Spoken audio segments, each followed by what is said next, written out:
ಓಂ ಶಾಂತಿ. ಇದು ಬೇಹದ್ ವೈರಾಗ್ಯ ಸ್ಥಿತಿಯ ಎರಡನೇ ಭಾಗ. ಸೊ ಇಲ್ಲಿ ಪರಮಾತ್ಮ ನಮಗೆ ಬೇಹದ್ ವೈರಾಗ್ಯ ಸ್ಥಿತಿ ಅನ್ನೋದನ್ನು ತಿಳಿಸ್ಲಿಕ್ಕೆ ಕಾರಣ ಏನು ಅಂದರೆ, ಆ ಸ್ಥಿತಿಯಲ್ಲಿ ಇದ್ದಾಗ ನಾವು ಅಂತಿಮ ಅಂದರೆ ಆ ಫೈನಲ್ ಎಕ್ಸಾಮನ್ನು ಪಾಸ್ ಆಗಲಿಕ್ಕೆ ಸಾಧ್ಯ ಆಗ್ತದೆ. ಅದಕ್ಕಾಗಿಯೇ ಈ ಬೇಹದ್ ವೈರಾಗ್ಯ ಸ್ಥಿತಿಯ ಮೇಲೆ 18 ಮುರಳಿಗಳನ್ನು ನಡೆಸಿದ್ದಾರೆ. ಸೊ ಇದು ಎರಡನೇ ಭಾಗ. ಇದು ಅವ್ಯಕ್ತ ಮುರಳಿ 27ನೇ ತಾರೀಕು 11ನೇ ತಿಂಗಳು 1987. ಸಾಕಾರ ಮುರಳಿ 28ನೇ ತಾರೀಕು 3ನೇ ತಿಂಗಳು 2021. ಸೊ ಈ ಸಾಕಾರ ಮುರಳಿ ರಿವೈಸ್ಡ್ ಕೋರ್ಸ್ ಅವ್ಯಕ್ತ ಮುರಳಿ ಅನ್ನೋದನ್ನು ಹಾಕಿದ್ದಾರೆ. ಆ ಅವ್ಯಕ್ತ ಮುರಳಿ ಡೇಟು, ಸಾಕಾರ ಮುರಳಿ ಡೇಟ್ ಕೂಡ ಸ್ಕ್ರೀನ್ ಮೇಲೆ ಹಾಕಲಾಗಿದೆ. ಆ ಮುರಳಿಯ ಟೈಟಲ್ ಬೇಹದ್ ವೈರಾಗಿಯೇ ಸತ್ಯವಾದ ರಾಜ ಋಷಿ ಅಂಥೇಳಿ ಆ ಮುರಳಿ ಟೈಟಲ್. ಸೊ ಇಲ್ಲಿ ಪರಮಾತ್ಮ ನಮಗೆ ಅಂತಿಮ ಪರೀಕ್ಷೆಯಲ್ಲಿ ನಾವು ಪಾಸ್ ಆಗಬೇಕು ಅಂದರೆ ನಾರ್ಮಲಿ ತೇರ್ಗಡೆ ಅಂಥೇಳಿ ಆಗ್ತಾರೆ, ಗೌರವಯುತವಾದ ತೇರ್ಗಡೆ ಕೂಡ ಇರ್ತದೆ. ಸೊ ಆ ರೀತಿ ತೇರ್ಗಡೆ ಆಗಬೇಕಾದಾಗ ಈ ಬೇಹದ್ ವೈರಾಗ್ಯ ಸ್ಥಿತಿ ಬಹಳ ಇಂಪಾರ್ಟೆಂಟ್ ಅಂತ ಹೇಳ್ತಾ ಇದ್ದಾರೆ. ಆ ಫೈನಲ್ ಎಕ್ಸಾಮ್ ಪ್ರಿಪರೇಷನ್ನು ಅದ್ರ ಬಗ್ಗೆ ಆಲ್ರೆಡಿ ವಿಡಿಯೋ ಇದೆ, ಅದನ್ನು ಡಿಸ್ಕ್ರಿಪ್ಷನ್ ಬಾಕ್ಸಲ್ಲಿ ಹಾಕಲಾಗಿರುತ್ತೆ. ಸೊ ಯಾವುದೇ ಮುರಳಿಯನ್ನು ನಾವು ಓದಬೇಕಾದ್ರೆ ನಾವು ಮಾಡಬೇಕಾಗಿರೋ ಸಂಕಲ್ಪಗಳು: ಫಸ್ಟ್ ಆತ್ಮ ಅನ್ನೋ ಸ್ಥಿತಿಗಾಗಿ ನಾನಾತ್ಮ ನಿರಾಕಾರ ಜ್ಯೋತಿರ್ಬಿಂದು ಸ್ವರೂಪ ಶಿವಪರಮಾತ್ಮನೊಂದಿಗೆ ಸಂಬಂಧಕ್ಕಾಗಿ ಶಿವಪರಮಾತ್ಮ ನನ್ನ ತಂದೆ. ಸೊ ಅದಾದ ಮೇಲೆ ಈಶ್ವರೀಯ ವಿದ್ಯಾರ್ಥಿ ಸ್ಥಿತಿ, ಅದಕ್ಕಾಗಿ ನಾವು ಮಾಡಬೇಕಾಗಿರೋ ಸಂಕಲ್ಪ: ನಾನು ಈಶ್ವರೀಯ ವಿದ್ಯಾರ್ಥಿ, ಬಾಬಾ ನನಗೆ ಟೀಚರ್ ಅಥವಾ ಶಿವಪರಮಾತ್ಮ ನನಗೆ ಟೀಚರು. ಅದಾದಮೇಲೆ ಶಿವಪರಮಾತ್ಮ ಸದ್ಗುರು, ನಾನು ಮಾಸ್ಟರ್ ಸದ್ಗುರು. ಅದಾದಮೇಲೆ ಶಿವಪರಮಾತ್ಮ ನನಗೆ ಜೀವನ ಸಂಗಾತಿ, ನಾನು ಶಿವಪರಮಾತ್ಮನಿಗೆ ಜೀವನ ಸಂಗಾತಿ. ಸೊ ಈ ಸಂಕಲ್ಪ ಮಾಡೋದ್ರಿಂದ ಜಗನ್ಮಾತೆಯಾಗಿ ಮಕ್ಕಳನ್ನು ತಂದೆ ಸಮಾನವಾಗಿ ರೆಡಿ ಮಾಡೋ ಭಾವನೆ ನಮ್ಮ ಹತ್ರ ಸ್ಟಾರ್ಟ್ ಆಗ್ತದೆ. ಈ ಸರ್ವ ಸಂಬಂಧಗಳು ತಂದೆಯೊಂದಿಗೆ ಜೋಡಿಸಿ ಈ ಮುರಳಿಯನ್ನು ನೋಡೋಣ ಏನು ಹೇಳ್ತಾ ಇದ್ದಾರೆ ಅಂತ.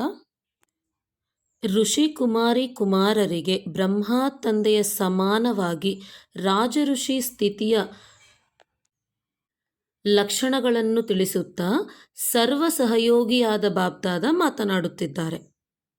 ಇಂದು ಬಾಬ್ದಾದ ಸರ್ವ ರಾಜಋಷಿಗಳ ದರ್ಬಾರನ್ನು ನೋಡುತ್ತಿದ್ದಾರೆ. ಇಡೀ ಕಲ್ಪದಲ್ಲಿ ರಾಜರುಗಳ ದರ್ಬಾರು ಅನೇಕ ಬಾರಿ ಆಗುತ್ತದೆ, ಆದರೆ ಈ ರಾಜ ಋಷಿಗಳ ದರ್ಬಾರು ಸಂಗಮ ಯುಗದಲ್ಲಿಯೇ ಆಗುತ್ತದೆ. ರಾಜರೂ ಆಗಿದ್ದೀರಿ ಮತ್ತು ಋಷಿಗಳೂ ಆಗಿದ್ದೀರಿ. ಈ ವಿಶೇಷತೆಯು ಈ ಸಮಯದ ಈ ದರ್ಬಾರಿನ ಗಾಯನ ಮಾಡಲ್ಪಟ್ಟಿದೆ. ಒಂದು ಕಡೆ ದರ್ಬಾರು ಅರ್ಥಾತ್ ಸರ್ವ ಪ್ರಾಪ್ತಿಗಳ ಅಧಿಕಾರಿ ಮತ್ತು ಇನ್ನೊಂದು ಕಡೆ ಋಷಿ ಅರ್ಥಾತ್ ಬೇಹದ್ ವೈರಾಗ್ಯ ವೃತ್ತಿಯವರು. ಒಂದು ಕಡೆ ಸರ್ವ ಪ್ರಾಪ್ತಿಗಳ ಅಧಿಕಾರಿ ಮತ್ತು ಇನ್ನೊಂದು ಕಡೆ ಋಷಿ ಅರ್ಥಾತ್ ಬೇಹದ್ ವೈರಾಗ್ಯ ವೃತ್ತಿಯವರು. ಎಷ್ಟು ಶ್ರೇಷ್ಠ ಭಾಗ್ಯವೋ. ಈ ಫೈನಲ್ ಎಕ್ಸಾಮ್ ಬಗ್ಗೆ ಬಂದಾಗ ಪರಮಾತ್ಮ ನಮಗೆ ಬಹಳಷ್ಟು ಮುರಳಿಯಲ್ಲಿ ಏನು ನಡೀತದೆ ಅಂಥೇಳಿ ಹೇಳ್ತಾ ಹೋಗಿದ್ದಾರೆ. ಸೊ ಅದರಲ್ಲಿ ಕರೆಕ್ಟಾಗಿ ಕಂಪ್ಲೀಟಾಗಿ ಅಪ್ಲೋಡ್ ಮಾಡಲಾಗಿದೆ ಆಲ್ರೆಡಿ. ಆಸಕ್ತಿ ಇರುವ ವಿದ್ಯಾರ್ಥಿಗಳು ಪ್ಲೇಲಿಸ್ಟಲ್ಲಿ ಹೋದಾಗ ಅಂತಿಮದಲ್ಲಿ ಸುರಕ್ಷಿತ ಸ್ಥಾನಗಳು ಮತ್ತು ಅಂತಿಮ ಟ್ರೈನ್ ಬಗ್ಗೆ ವಿವರಣೆ, ಆ ಫೈನಲ್ ಎಕ್ಸಾಮ್ ಬಗ್ಗೆ ಕಂಪ್ಲೀಟ್ ವಿಡಿಯೋಸ್ ಇದೆ. ಆದರೆ ಇಲ್ಲಿ ಜಸ್ಟ್ ಒಂದು ಸಾರಾಂಶ ರೂಪದಲ್ಲಿ ಏನು ತಿಳಿಸಿದ್ದಾರೆ ಪರಮಾತ್ಮ ಅನ್ನೋದನ್ನು ಹೇಳಲಾಗ್ತದೆ. ಆ ಸ್ಕ್ರೀನ್ ಮೇಲೆ ನಿಮಗೆ ಹಾಕಲಾಗಿದೆ ಕೂಡ. ಅದು ಸಾಕಾರ ಮುರಳಿ 10/11/2019 ಮತ್ತು ಅವ್ಯಕ್ತ ಮುರಳಿ 6ನೇ ತಾರೀಕು 3ನೇ ತಿಂಗಳು 1985 ತಿಳಿಸಿದ್ದಾರೆ. ಸೊ ಇಲ್ಲಿ ಏನು ಹೇಳ್ತಾ ಇದ್ದಾರೆ ಅಂದರೆ, ಹೇಗೆ ಪ್ರಾರಂಭದಲ್ಲಿ ಮನೆಯಲ್ಲಿ ಕುಳಿತಿರುವಾಗಲೇ ಧ್ವನಿ ಬಂದಿತು, ಕರೆ ಬಂದಿತು, ಬನ್ನಿ ತಲುಪಿ, ಈಗ ಹೊರಡಿ, ಮತ್ತೆ ಆ ತಕ್ಷಣವೇ ಹೊರಟಿರಿ, ಹಾಗೆಯೇ ಅಂತ್ಯದಲ್ಲಿ ಧ್ವನಿ ತಲುಪುತ್ತದೆ. ಹೇಗೆ ಸಾಕಾರದಲ್ಲಿ ಎಲ್ಲ ಮಕ್ಕಳನ್ನು ಕರೆದರು, ಹಾಗೆಯೇ ಆಕಾರ ರೂಪದಲ್ಲಿಯೂ ಕೂಡ ಎಲ್ಲ ಮಕ್ಕಳನ್ನು ಬನ್ನಿರಿ ಬನ್ನಿರಿ ಎಂದು ಆಹ್ವಾನ ಮಾಡುತ್ತಾರೆ. ಬರುವುದು ಮತ್ತು ಜೊತೆ ಹೋಗುವುದು ಅಷ್ಟೇ. ಹೀಗೆ ಬುದ್ಧಿಯು ಸದಾ ಕ್ಲಿಯರ್ ಆಗಿರಲಿ. ಇನ್ನೆಲ್ಲಿಯಾದರೂ ಗಮನ ಹೋಯಿತೆಂದರೆ ತಂದೆಯ ಧ್ವನಿ, ತಂದೆಯ ಆಹ್ವಾನವು ಮಿಸ್ ಆಗಿಬಿಡುತ್ತದೆ. ಇದೆಲ್ಲವೂ ಆಗಲೇಬೇಕು. ಸೊ ಡ್ರಾಮಾ ಫಿಕ್ಸು ರಿಪಿಟೇಷನು ಅನ್ನೋ ವಿದ್ಯಾರ್ಥಿಗಳೆಲ್ಲರಿಗೂ ಇಲ್ಲಿ ಕೂಡ ಇದೆಲ್ಲ ಆಗಲೇಬೇಕು. ಅಂದರೆ ಯಾರ ಬುದ್ಧಿ ಲೈನ್ ಕ್ಲಿಯರಾಗಿ ಇಟ್ಕೊಳ್ಳೋದಿಲ್ಲನೋ ಅವರಿಗೆ ಮಿಸ್ ಆಗ್ತದೆ.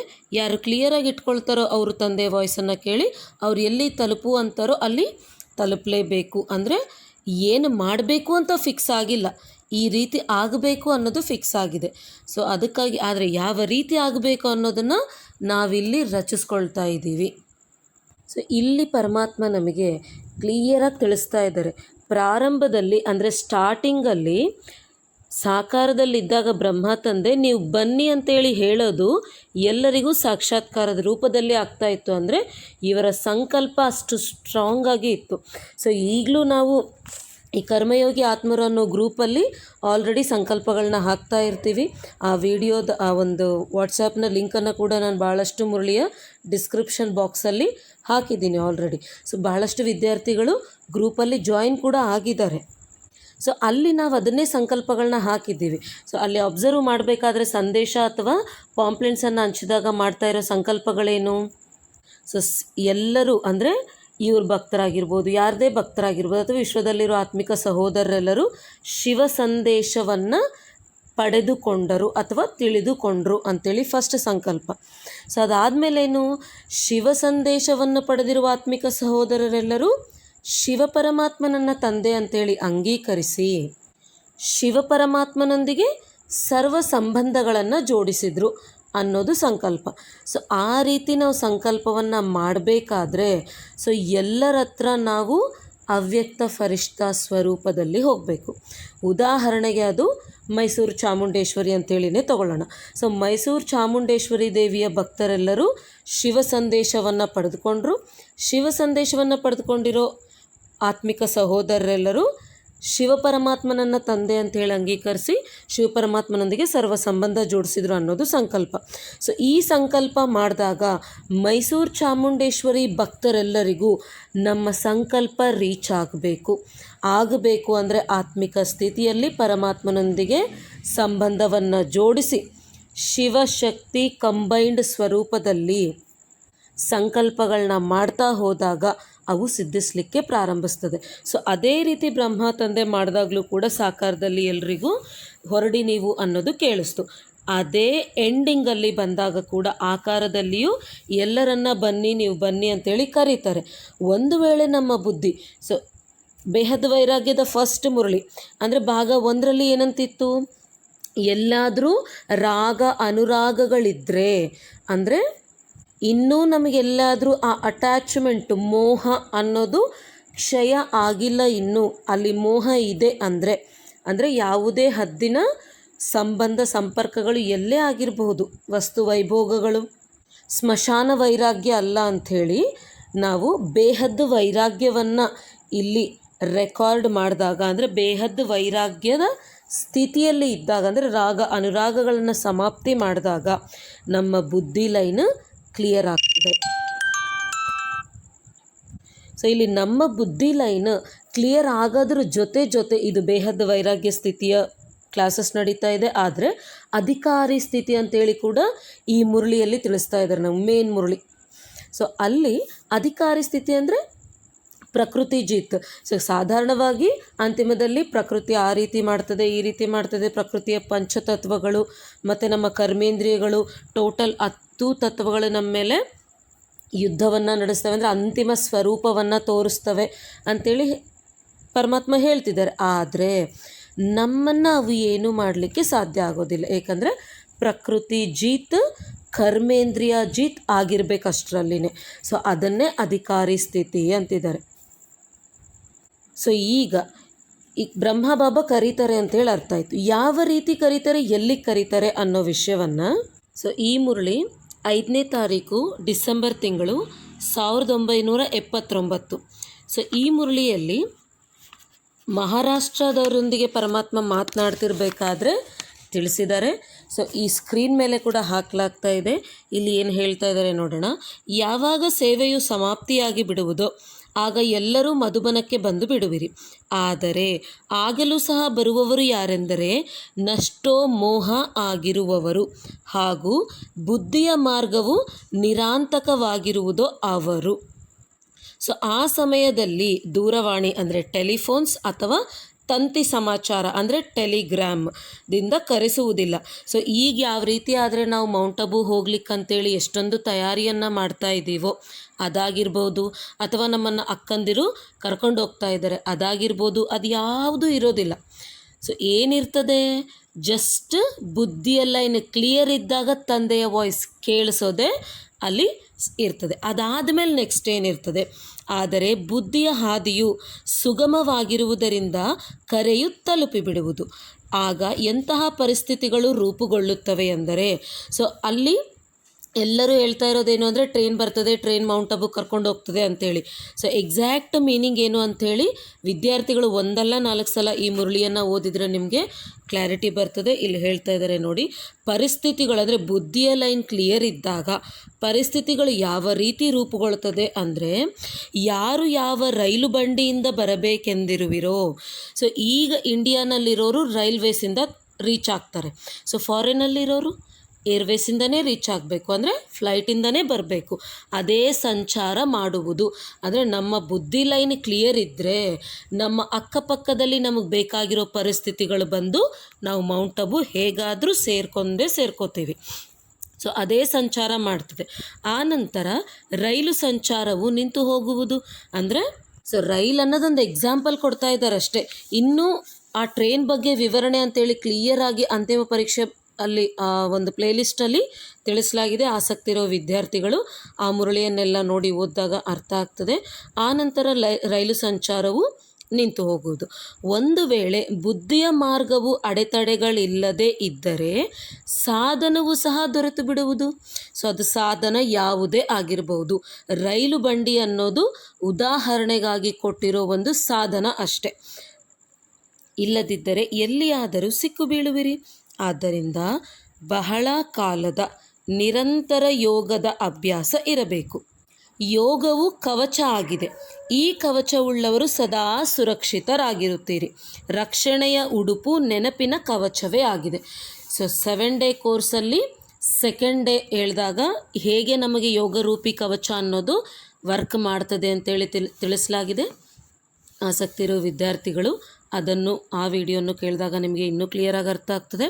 ಸೊ ಅದು ಟ್ರೈನ್ ಅಂತಲೇ ಅಲ್ಲ, ಒಂದು ಸಾಧನ ಅದು ಅಷ್ಟೇ. ಅಂದರೆ ನಮ್ಮ ಬುದ್ಧಿ ಲೈನ್ ಕ್ಲಿಯರ್ ಇದ್ದರೆ ಉಳಿದೆಲ್ಲವೂ ತಾನಾಗಿ ಸುಗಮವಾಗಿ ಆಗ್ತದೆ ಅಂತಿದ್ದಾರೆ. ಅಷ್ಟೇ ಹೊರತು ನಮ್ಮ ಕಾನ್ಸಂಟ್ರೇಷನ್ ಒಂದು ರೈಲ್ ಬರ್ತದೆ, ಆ ರೈಲಲ್ಲಿ ಯಾರೋ ನಮ್ಮನ್ನು ಕರ್ಕೊಂಡು ಹೋಗ್ತಾರೆ, ಇಲ್ಲ ಫೋನ್ ಮಾಡಿ ಹೇಳೋದೇ ಇತ್ತು, ಮೊದಲೇ ತಯಾರಿ ಆಗೋದಿತ್ತು ಅಂತಂದರೆ ಎಲ್ಲರೂ ತಯಾರಾಗಿ ಎಲ್ಲರೂ ಹೋಗ್ತಾರೆ. ಸೊ ಬುದ್ಧಿ ಲೈನ್ ಕ್ಲಿಯರ್ ಇರೋರೇ ಆಗಿನ ಟೈಮಲ್ಲಿ ಹೋಗಲಿಕ್ಕೆ ಸಾಧ್ಯ ಆಗ್ತದೆ. ಅದು ಮೇನ್ ಪಾಯಿಂಟ್ ಇಲ್ಲಿ. ಟ್ರೈನಾ, ಗಾಡಿನ ಅಥವಾ ಮತ್ತೊಂದು ಸಾಧನಗಳ ಮೇಲೆ ಆಧಾರ ಬೀಳೋದಲ್ಲ. ಸೊ ಇಲ್ಲಿ ನಮಗೆ ಬೇಕಾಗಿರೋ ಸಾಧನ ಬಂದೇ ಬರ್ತದೆ. ಪ್ಲಸ್ ನಾವು ಸುರಕ್ಷಿತವಾಗಿ ಕೂಡ ಇರ್ತೀವಿ. ರಕ್ಷಣೆಯ ಉಡುಪು ಅಂದರೆ ಆ ಯೋಗ ಅನ್ನೋ ಕವಚ ರಕ್ಷಣೆಯ ಉಡುಪಾಗಿ ಕೆಲಸ ಮಾಡ್ತದೆ. ಆದರೆ ಅದು ಯಾವಾಗ ಮಾಡ್ತದೆ? ನಿರಂತರವಾಗಿ ನಮಗೆ ಆ ಅಭ್ಯಾಸ ಇದ್ದಾಗ ಆ ಒಂದೇ ಒಂದು ಕ್ಷಣದಲ್ಲಿ ನಷ್ಟೋ ಮೋಹ ಸ್ಮೃತಿ ಸ್ವರೂಪ ಎಲ್ಲ ವಿಧವಾದ ಮೋಹಗಳನ್ನು ನಷ್ಟಪಡಿಸಿ ಆತ್ಮ ಅನ್ನೋ ಸ್ಮೃತಿ ಸ್ವರೂಪರಾದಾಗ ಬುದ್ಧಿ ಲೈನ್ ಕ್ಲಿಯರ್ ಇದ್ದರೆ ಪರಮಾತ್ಮ ಏನು ಹೇಳ್ತಾ ಇದ್ದಾರೋ ಬ್ರಹ್ಮ ಬಾಬಾ ಅವ್ರ ಕಡೆಯಿಂದ ನಮಗೆ ಅರ್ಥ ಆಗ್ತದೆ. ಬ್ರಹ್ಮ ತಂದೆ ಎಲ್ಲಿ ರೀಚ್ ಆಗು ಅಂತೇಳಿ ತಿಳಿಸ್ತಾರೋ ಅಲ್ಲಿಗೆ ಹೋಗಿ ನಾವು ತಲುಪಲಿಕ್ಕೆ ಎಲ್ಲ ಸಾಧನಗಳು ನಮಗೆ ಅನುಕೂಲಿಸ್ತದೆ. ಸೊ ಇದು ಫೈನಲ್ ಎಕ್ಸಾಮ್ ಬ್ರೀಫಾಗಿ ತಿಳಿಸ್ತಾ ಇರೋದಂದರೆ ಒಂದು ಸಣ್ಣ ಸಾರಾಂಶದ ರೀತಿಯಲ್ಲಿ. ಸೊ ಇದಕ್ಕೆ ಬೇಸ್ ಪಾಯಿಂಟ್ ಏನು ಅಂದರೆ ಅಧಿಕಾರಿ ಸ್ಥಿತಿ ಇರಬೇಕು ನಮ್ಮ ಹತ್ರ. ಅಂದರೆ ಬಹಳ ಕಾಲದ ಅಭ್ಯಾಸ ಇರಬೇಕು. ನಾನು ಎಂಡಿಂಗಲ್ಲಿ ಏನೋ ಮಾಡಿಬಿಡ್ತೀನಿ, ಇನ್ನೂ ಟೈಮ್ ಇದೆ ಅಲ್ಲ ಅಂಥೇಳಿ ನಿಲ್ಲೋ ಆಗಿಲ್ಲ. ಯಾಕಂದರೆ ಪರಮಾತ್ಮ ಅಕಸ್ಮಾತ್ ಅಂದಿದ್ದಾರೆ. ಸೊ ಆ ಎಂಡಿಂಗ್ ಪರೀಕ್ಷೆ ಅನ್ನೋದು ಪೇಪರ್ ಲೀಕ್ ಆಗಿದೆ. ಈ ಕಾಪಿ ಮಾಡಲಿಕ್ಕೆ ಬ್ರಹ್ಮ ಬಾಬಾನೂ ಇದ್ದಾರೆ. ಅಂದರೆ ಅವ್ರು ಏನು ಮಾಡಿದ್ದಾರೆ ಅದೇ ಮಾಡಿದರೆ ಸಾಕು. ಸೊ ಎಲ್ಲ ಇದೆ. ಆದರೆ ಈ ಎಕ್ಸಾಮಲ್ಲಿರೋ ಸ್ಪೆಷಾಲಿಟಿ ಏನು ಅಂದರೆ ಟೈಮ್ ಮಾತ್ರ ಹೇಳಲ್ಲ. ಸೊ ನಮ್ಮ ಲೌಕಿಕದ ಎಲ್ಲ ಎಕ್ಸಾಮ್ಸಲ್ಲಿ ನಮಗೆ ಟೈಮ್ ಹೇಳ್ತಾರೆ, ಪ್ಲೇಸ್ ಹೇಳ್ತಾರೆ, ಎಲ್ಲ ಹೇಳ್ತಾರೆ. ಆದರೆ ಕ್ವೆಶ್ಚನ್ ಪೇಪರ್ ಹೇಳಲ್ಲ. ಇಲ್ಲಿ ಕ್ವೆಶ್ಚನ್ ಪೇಪರ್ ಲೀಕ್ ಆಗೋಗಿದೆ. ಕ್ವೆಶ್ಚನ್ ಪೇಪರ್ ನಷ್ಟೋಮೋಹ ಸ್ಮೃತಿ ಸ್ವರೂಪ ಆಗಬೇಕು. ಕಾಪಿ ಮಾಡಲಿಕ್ಕೆ ಕೂಡ ಎಲ್ಲೋ ಇದೆ ಇದರಲ್ಲಿ. ಸೊ ಪರಮಾತ್ಮ ಏನು ಹೇಳ್ತಾ ಇದ್ದಾರೆ ಅದನ್ನು ನೋಡಬೇಕು. ಸ್ಮೃತಿಯಲ್ಲಿ ಬಂದಾಗ ಶಿವ ಪರಮಾತ್ಮ ಮತ್ತು ಕರ್ಮದಲ್ಲಿ ಬಂದಾಗ ಬ್ರಹ್ಮ ತಂದೆ. ಸೊ ಇಬ್ಬರನ್ನು ಕಾಪಿ ಮಾಡ್ತಾ ಮುಂದಕ್ಕೆ ಹೋಗಬೇಕು. ನಷ್ಟೋಮೋಹ ಸ್ಮೃತಿ ಸ್ವರೂಪ ಅನ್ನೋ ಎಕ್ಸಾಮ್ ಕ್ವೆಶನ್ ಕೂಡ ಲೀಕ್ ಆಗಿದೆ, ಟೈಮ್ ಮಾತ್ರ ಲೀಕ್ ಆಗಿಲ್ಲ. ಸೊ ಟೈಮ್ ಅನ್ನೋದನ್ನೇ ಪರಮಾತ್ಮ ಇಲ್ಲಿ ನಮಗೆ ಅಕಸ್ಮಾತ್ ಅಂತ ಇದ್ದಾರೆ, ಅದಕ್ಕಾಗಿ ಎವರ್ ರೆಡಿ ಅಂತೇಳಿ ಕೂಡ ತಿಳಿಸ್ತಾ ಇರ್ತಾರೆ. ಈ ಫೈನಲ್ ಎಕ್ಸಾಮ್ ಬಗ್ಗೆ ಬಂದಾಗ ಪರಮಾತ್ಮ ನಮಗೆ ಬಹಳಷ್ಟು ಮುರಳಿಯಲ್ಲಿ ಏನು ನಡೀತದೆ ಅಂಥೇಳಿ ಹೇಳ್ತಾ ಹೋಗಿದ್ದಾರೆ. ಸೊ ಅದರಲ್ಲಿ ಕರೆಕ್ಟಾಗಿ ಕಂಪ್ಲೀಟಾಗಿ ಅಪ್ಲೋಡ್ ಮಾಡಲಾಗಿದೆ ಆಲ್ರೆಡಿ. ಆಸಕ್ತಿ ಇರುವ ವಿದ್ಯಾರ್ಥಿಗಳು ಪ್ಲೇಲಿಸ್ಟಲ್ಲಿ ಹೋದಾಗ ಅಂತಿಮದಲ್ಲಿ ಸುರಕ್ಷಿತ ಸ್ಥಾನಗಳು ಮತ್ತು ಅಂತಿಮ ಟ್ರೈನ್ ಬಗ್ಗೆ ವಿವರಣೆ, ಆ ಫೈನಲ್ ಎಕ್ಸಾಮ್ ಬಗ್ಗೆ ಕಂಪ್ಲೀಟ್ ವಿಡಿಯೋಸ್ ಇದೆ. ಆದರೆ ಇಲ್ಲಿ ಜಸ್ಟ್ ಒಂದು ಸಾರಾಂಶ ರೂಪದಲ್ಲಿ ಏನು ತಿಳಿಸಿದ್ದಾರೆ ಪರಮಾತ್ಮ ಅನ್ನೋದನ್ನು ಹೇಳಲಾಗ್ತದೆ. ಆ ಸ್ಕ್ರೀನ್ ಮೇಲೆ ನಿಮಗೆ ಹಾಕಲಾಗಿದೆ ಕೂಡ. ಅದು ಸಾಕಾರ ಮುರಳಿ 10/11/2019 ಮತ್ತು ಅವ್ಯಕ್ತ ಮುರಳಿ 6ನೇ ತಾರೀಕು 3ನೇ ತಿಂಗಳು 1985ರಲ್ಲಿ ತಿಳಿಸಿದ್ದಾರೆ.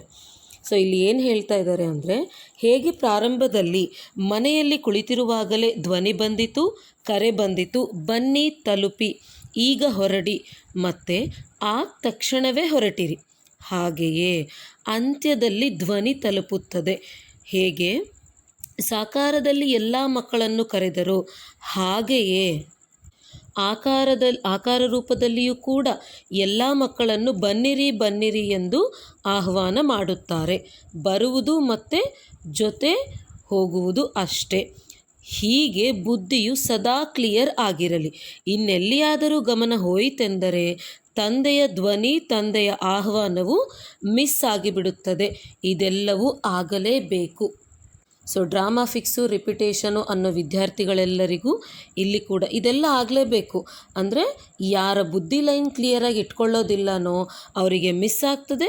ಯಾರು ಕ್ಲಿಯರಾಗಿ ಇಟ್ಕೊಳ್ತಾರೋ ಅವರು ತಂದೆ ವಾಯ್ಸನ್ನು ಕೇಳಿ ಅವ್ರು ಎಲ್ಲಿ ತಲುಪು ಅಂತಾರೋ ಅಲ್ಲಿ ತಲುಪಲೇಬೇಕು. ಅಂದರೆ ಏನು ಮಾಡಬೇಕು ಅಂತ ಫಿಕ್ಸ್ ಆಗಿಲ್ಲ, ಈ ರೀತಿ ಆಗಬೇಕು ಅನ್ನೋದು ಫಿಕ್ಸ್ ಆಗಿದೆ.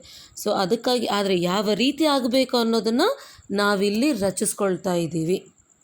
ಸೊ ಇಲ್ಲಿ ಪರಮಾತ್ಮ ನಮಗೆ ಕ್ಲಿಯರಾಗಿ ತಿಳಿಸ್ತಾ ಇದ್ದಾರೆ.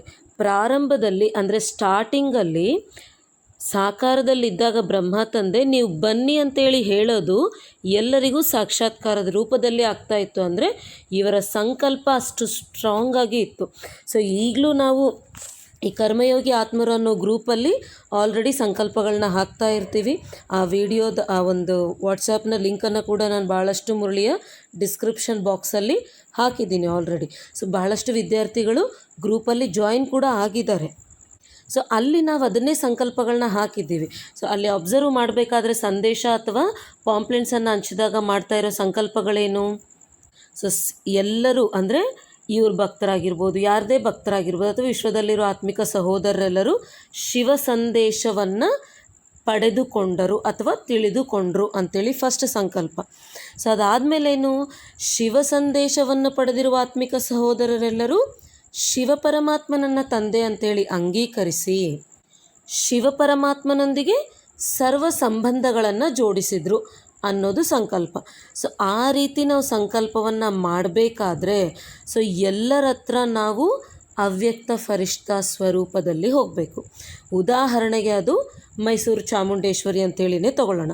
ಸೊ ಮೈಸೂರು ಚಾಮುಂಡೇಶ್ವರಿ ದೇವಿಯ ಭಕ್ತರೆಲ್ಲರೂ ಶಿವ ಸಂದೇಶವನ್ನು ಪಡೆದುಕೊಂಡ್ರು. ಶಿವ ಸಂದೇಶವನ್ನು ಪಡೆದುಕೊಂಡಿರೋ ಆತ್ಮಿಕ ಸಹೋದರರೆಲ್ಲರೂ ಶಿವಪರಮಾತ್ಮನನ್ನು ತಂದೆ ಅಂತೇಳಿ ಅಂಗೀಕರಿಸಿ ಶಿವಪರಮಾತ್ಮನೊಂದಿಗೆ ಸರ್ವ ಸಂಬಂಧ ಜೋಡಿಸಿದ್ರು ಅನ್ನೋದು ಸಂಕಲ್ಪ. ಸೊ ಈ ಸಂಕಲ್ಪ ಮಾಡಿದಾಗ ಮೈಸೂರು ಚಾಮುಂಡೇಶ್ವರಿ ಭಕ್ತರೆಲ್ಲರಿಗೂ ನಮ್ಮ ಸಂಕಲ್ಪ ರೀಚ್ ಆಗಬೇಕು ಅಂದರೆ ಆತ್ಮಿಕ ಸ್ಥಿತಿಯಲ್ಲಿ ಪರಮಾತ್ಮನೊಂದಿಗೆ ಸಂಬಂಧವನ್ನು ಜೋಡಿಸಿ ಶಿವಶಕ್ತಿ ಕಂಬೈನ್ಡ್ ಸ್ವರೂಪದಲ್ಲಿ ಸಂಕಲ್ಪಗಳನ್ನ ಮಾಡ್ತಾ ಹೋದಾಗ ಅವು ಸಿದ್ಧಿಸಲಿಕ್ಕೆ ಪ್ರಾರಂಭಿಸ್ತದೆ. ಸೊ ಅದೇ ರೀತಿ ಬ್ರಹ್ಮ ತಂದೆ ಮಾಡಿದಾಗಲೂ ಕೂಡ ಸಾಕಾರದಲ್ಲಿ ಎಲ್ರಿಗೂ ಹೊರಡಿ ನೀವು ಅನ್ನೋದು ಕೇಳಿಸ್ತು.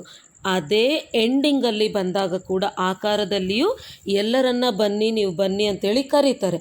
ಒಂದು ವೇಳೆ ನಮ್ಮ ಬುದ್ಧಿ ಸೊ ಬೇಹದ್ ವೈರಾಗ್ಯದ ಫಸ್ಟ್ ಮುರಳಿ ಅಂದರೆ ಭಾಗ 1ರಲ್ಲಿ ಏನಂತಿತ್ತು, ಎಲ್ಲಾದರೂ ರಾಗ ಅನುರಾಗಗಳಿದ್ದರೆ ಅಂದರೆ ಇನ್ನೂ ನಮಗೆಲ್ಲಾದರೂ ಆ ಅಟ್ಯಾಚ್ಮೆಂಟು ಮೋಹ ಅನ್ನೋದು ಕ್ಷಯ ಆಗಿಲ್ಲ, ಇನ್ನೂ ಅಲ್ಲಿ ಮೋಹ ಇದೆ ಅಂದರೆ ಯಾವುದೇ ಹದ್ದಿನ ಸಂಬಂಧ ಸಂಪರ್ಕಗಳು ಎಲ್ಲೇ ಆಗಿರಬಹುದು, ವಸ್ತು ವೈಭೋಗಗಳು. ಸ್ಮಶಾನ ವೈರಾಗ್ಯ ಅಲ್ಲ ಅಂಥೇಳಿ ನಾವು ಬೇಹದ್ದು ವೈರಾಗ್ಯವನ್ನು ಇಲ್ಲಿ ರೆಕಾರ್ಡ್ ಮಾಡಿದಾಗ, ಅಂದರೆ ಬೇಹದ್ದು ವೈರಾಗ್ಯದ ಸ್ಥಿತಿಯಲ್ಲಿ ಇದ್ದಾಗ, ಅಂದರೆ ರಾಗ ಅನುರಾಗಗಳನ್ನು ಸಮಾಪ್ತಿ ಮಾಡಿದಾಗ ನಮ್ಮ ಬುದ್ಧಿ ಲೈನ್ ಕ್ಲಿಯರ್ ಆಗ್ತದೆ. ಸೊ ಇಲ್ಲಿ ನಮ್ಮ ಬುದ್ಧಿ ಲೈನ್ ಕ್ಲಿಯರ್ ಆಗೋದ್ರ ಜೊತೆ ಇದು ಬೇಹದ್ದು ವೈರಾಗ್ಯ ಸ್ಥಿತಿಯ ಕ್ಲಾಸಸ್ ನಡೀತಾ ಇದೆ. ಆದರೆ ಅಧಿಕಾರಿ ಸ್ಥಿತಿ ಅಂತೇಳಿ ಕೂಡ ಈ ಮುರಳಿಯಲ್ಲಿ ತಿಳಿಸ್ತಾ ಇದ್ದಾರೆ ನಾವು, ಮೇನ್ ಮುರಳಿ. ಸೊ ಅಲ್ಲಿ ಅಧಿಕಾರಿ ಸ್ಥಿತಿ ಅಂದರೆ ಪ್ರಕೃತಿ ಜೀತ್. ಸೊ ಸಾಧಾರಣವಾಗಿ ಅಂತಿಮದಲ್ಲಿ ಪ್ರಕೃತಿ ಆ ರೀತಿ ಮಾಡ್ತದೆ, ಈ ರೀತಿ ಮಾಡ್ತದೆ, ಪ್ರಕೃತಿಯ ಪಂಚತತ್ವಗಳು ಮತ್ತು ನಮ್ಮ ಕರ್ಮೇಂದ್ರಿಯಗಳು ಟೋಟಲ್ 10 ತತ್ವಗಳು ನಮ್ಮ ಮೇಲೆ ಯುದ್ಧವನ್ನು ನಡೆಸ್ತವೆ, ಅಂದರೆ ಅಂತಿಮ ಸ್ವರೂಪವನ್ನು ತೋರಿಸ್ತವೆ ಅಂಥೇಳಿ ಪರಮಾತ್ಮ ಹೇಳ್ತಿದ್ದಾರೆ. ಆದರೆ ನಮ್ಮನ್ನು ಅವು ಏನೂ ಮಾಡಲಿಕ್ಕೆ ಸಾಧ್ಯ ಆಗೋದಿಲ್ಲ. ಏಕೆಂದರೆ ಪ್ರಕೃತಿ ಜೀತ್ ಕರ್ಮೇಂದ್ರಿಯ ಜೀತ್ ಆಗಿರಬೇಕಷ್ಟರಲ್ಲಿನೇ. ಸೊ ಅದನ್ನೇ ಅಧಿಕಾರಿ ಸ್ಥಿತಿ ಅಂತಿದ್ದಾರೆ. ಸೊ ಈಗ ಬ್ರಹ್ಮ ಬಾಬಾ ಕರೀತಾರೆ ಅಂತೇಳಿ ಅರ್ಥ ಆಯಿತು. ಯಾವ ರೀತಿ ಕರೀತಾರೆ, ಎಲ್ಲಿಗೆ ಕರೀತಾರೆ ಅನ್ನೋ ವಿಷಯವನ್ನು. ಸೊ ಈ ಮುರಳಿ 5ನೇ ತಾರೀಕು ಡಿಸೆಂಬರ್ ತಿಂಗಳು 1979. ಸೊ ಈ ಮುರಳಿಯಲ್ಲಿ ಮಹಾರಾಷ್ಟ್ರದವರೊಂದಿಗೆ ಪರಮಾತ್ಮ ಮಾತನಾಡ್ತಿರ್ಬೇಕಾದ್ರೆ ತಿಳಿಸಿದ್ದಾರೆ. ಸೊ ಈ ಸ್ಕ್ರೀನ್ ಮೇಲೆ ಕೂಡ ಹಾಕಲಾಗ್ತಾ ಇದೆ. ಇಲ್ಲಿ ಏನು ಹೇಳ್ತಾ ಇದ್ದಾರೆ ನೋಡೋಣ. ಯಾವಾಗ ಸೇವೆಯು ಸಮಾಪ್ತಿಯಾಗಿ ಬಿಡುವುದೋ ಆಗ ಎಲ್ಲರೂ ಮಧುಬನಕ್ಕೆ ಬಂದು ಬಿಡುವಿರಿ.